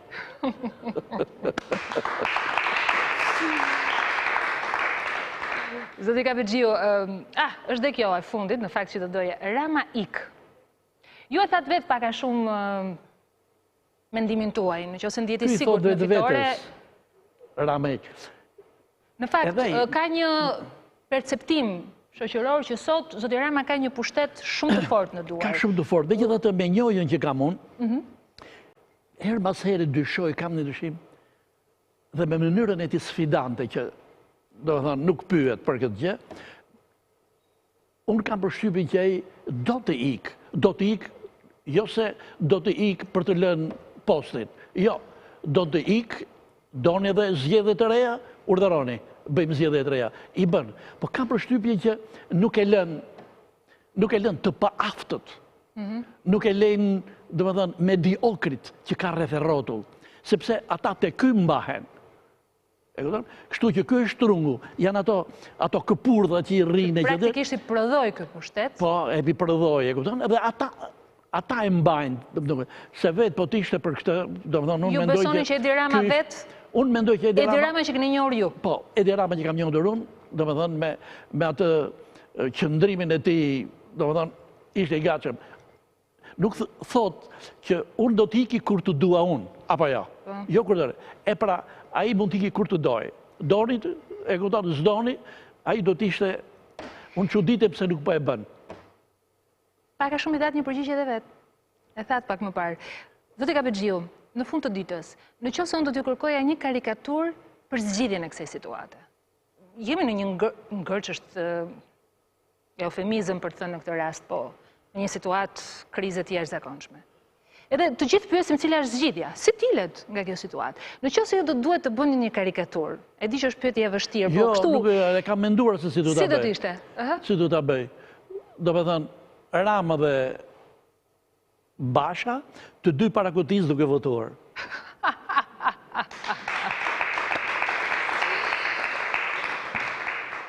Dhe basi kanë hedhur letrat, i japin dorën njëri tjetrit, ai të tjetër, kush të fitoj, cili do të fitoj, jemi ne të fituar. Të shojmë Bujar Kapexhiu, ndoshta duhet marrë me sportivitet shpesher situata, me sinceritetin që dhe vërtetën që humori e ka në thelbin e vetë, unë ndjem shumë e privilegjuar që ju kisha në këtë studio. Edhe unë po aq. Më besoni për këtë, zoti Kapexhiu, e para sepse jeni një institucion në këtë vend, faleminderit që jeni, sepse jo vetëm buzëqeshja, po të bëni të reflektoni, të gjykoni, të analizoni, është inteligjent humori juaj. Dhe e dyta që një zot e di sa vjeç mund të jetë Bujar Kapexhiu. Mënyra se si ju i mbani vitet, po jo vitet si numër, por edhe me gjitha të ngarkesë jete, ku keni kaluar gjithçka. Prandaj thot populli, punat më gjatë. Punat më gjatë. E unë të uroj edhe 100 vite të tjera krimtari, mjeshtër i madh dhe nder i kombit. Faleminderit që ishit në studion e Temporas. Faleminderit për ftesën. Mezi presë edhe nesër do dal karikatura juaj, ka karikaturë për dal nesër? Po, ka nesër. Ta themi kështu në, t'ja djegim gazetës? T'ja djegim gazetës. Shumë me... Gazetës mapo, po tashi, unë nuk di cilin kam dërguar, se kanë qenë disa. E lëm atëre, merë një gazetën mapo. Po ta them, atëre është Merkel, që ka hapur kalendarin, dhe nga qershori i thotë Ramës e janë shtator të marrësh negociatën. Pash, edhe një meme, se tani karikaturat konkurohen dhe nga memet, nga kjo teknologjia e re, ku thoshte Rama, një vit më parë ju thash datën. Merkel i kësaj radhe në tha muajin, por sigurisht presin vitin tjetër të thuhet dhe viti, se cili është. Kjo është dhe një nga memet. Bujar Kapëxhiu ishte në Tempora, ndërkohë që ndronë me mua për të bërë një prezantim tjetër, sepse Kozeta Kurti kësaj radhe në syrin e Temporas ka një histori shumë veçantë. Unë do të ftoja që ta ndiqni, është në fakt një rrjedhim logjik edhe i bisedës që realizuam. Me atyre njerëzve që pavarësisht se jeta i ka vënë përballë sfidave shumë vështira, kanë arritur të ruajnë njerëzoren, të jenë njerëz që bulzojnë shpresë edhe në një shkretir morale në cilën jetojmë. Në fakt, jetojmë në një kohë ku ka një përplasje shumë fortë, një debat midis Institutit të Krimeve të Komunizmit, politikanëve dhe historianëve shqiptar lidhur me krimet e kohës luftës. Por edhe më pas, le themi në 30 vjeçar, ne nuk arritëm dot të kemi një debat të shëndetshëm, i cili do të mund na vendoste në një paqe sociale me të kaluarën. Ky është një tranzicion ekonomik, është një tranzicion social, është një tranzicion politik, por është edhe një problem i kujtesës kolektive. Spaçi është një vend i cili duhet të shërbejë kujtesës kolektive, duhet parë, duhet vizituar. Dhe Kozeta Kurti shkoi me këtë qëllim, të shihte nga afër atë lëndë të parë, e cila mund ta ndihmonte që të nxirrte aty një histori njerëzore. Ju do të shihni çfarë ka ndodhur me Spaçin, ne çfarë i bëjmë ne kujtesës kolektive nuk di nëse një vend tjetër mund t'ja bëj. Megjithatë, kemi fatin e madh që ndoshta objektet ne i shkatrojmë, por njerëzit mbeten njerëz. Është historia e Gëzim Çelës. Do të ndjeni frymëzimin nga një njerëz që i ka provuar të gjitha, por nuk flet kurrë si viktim, pavarësisht se sot gjoksit i bien persekutorët e tij. Ndiqni syrin e Temporës.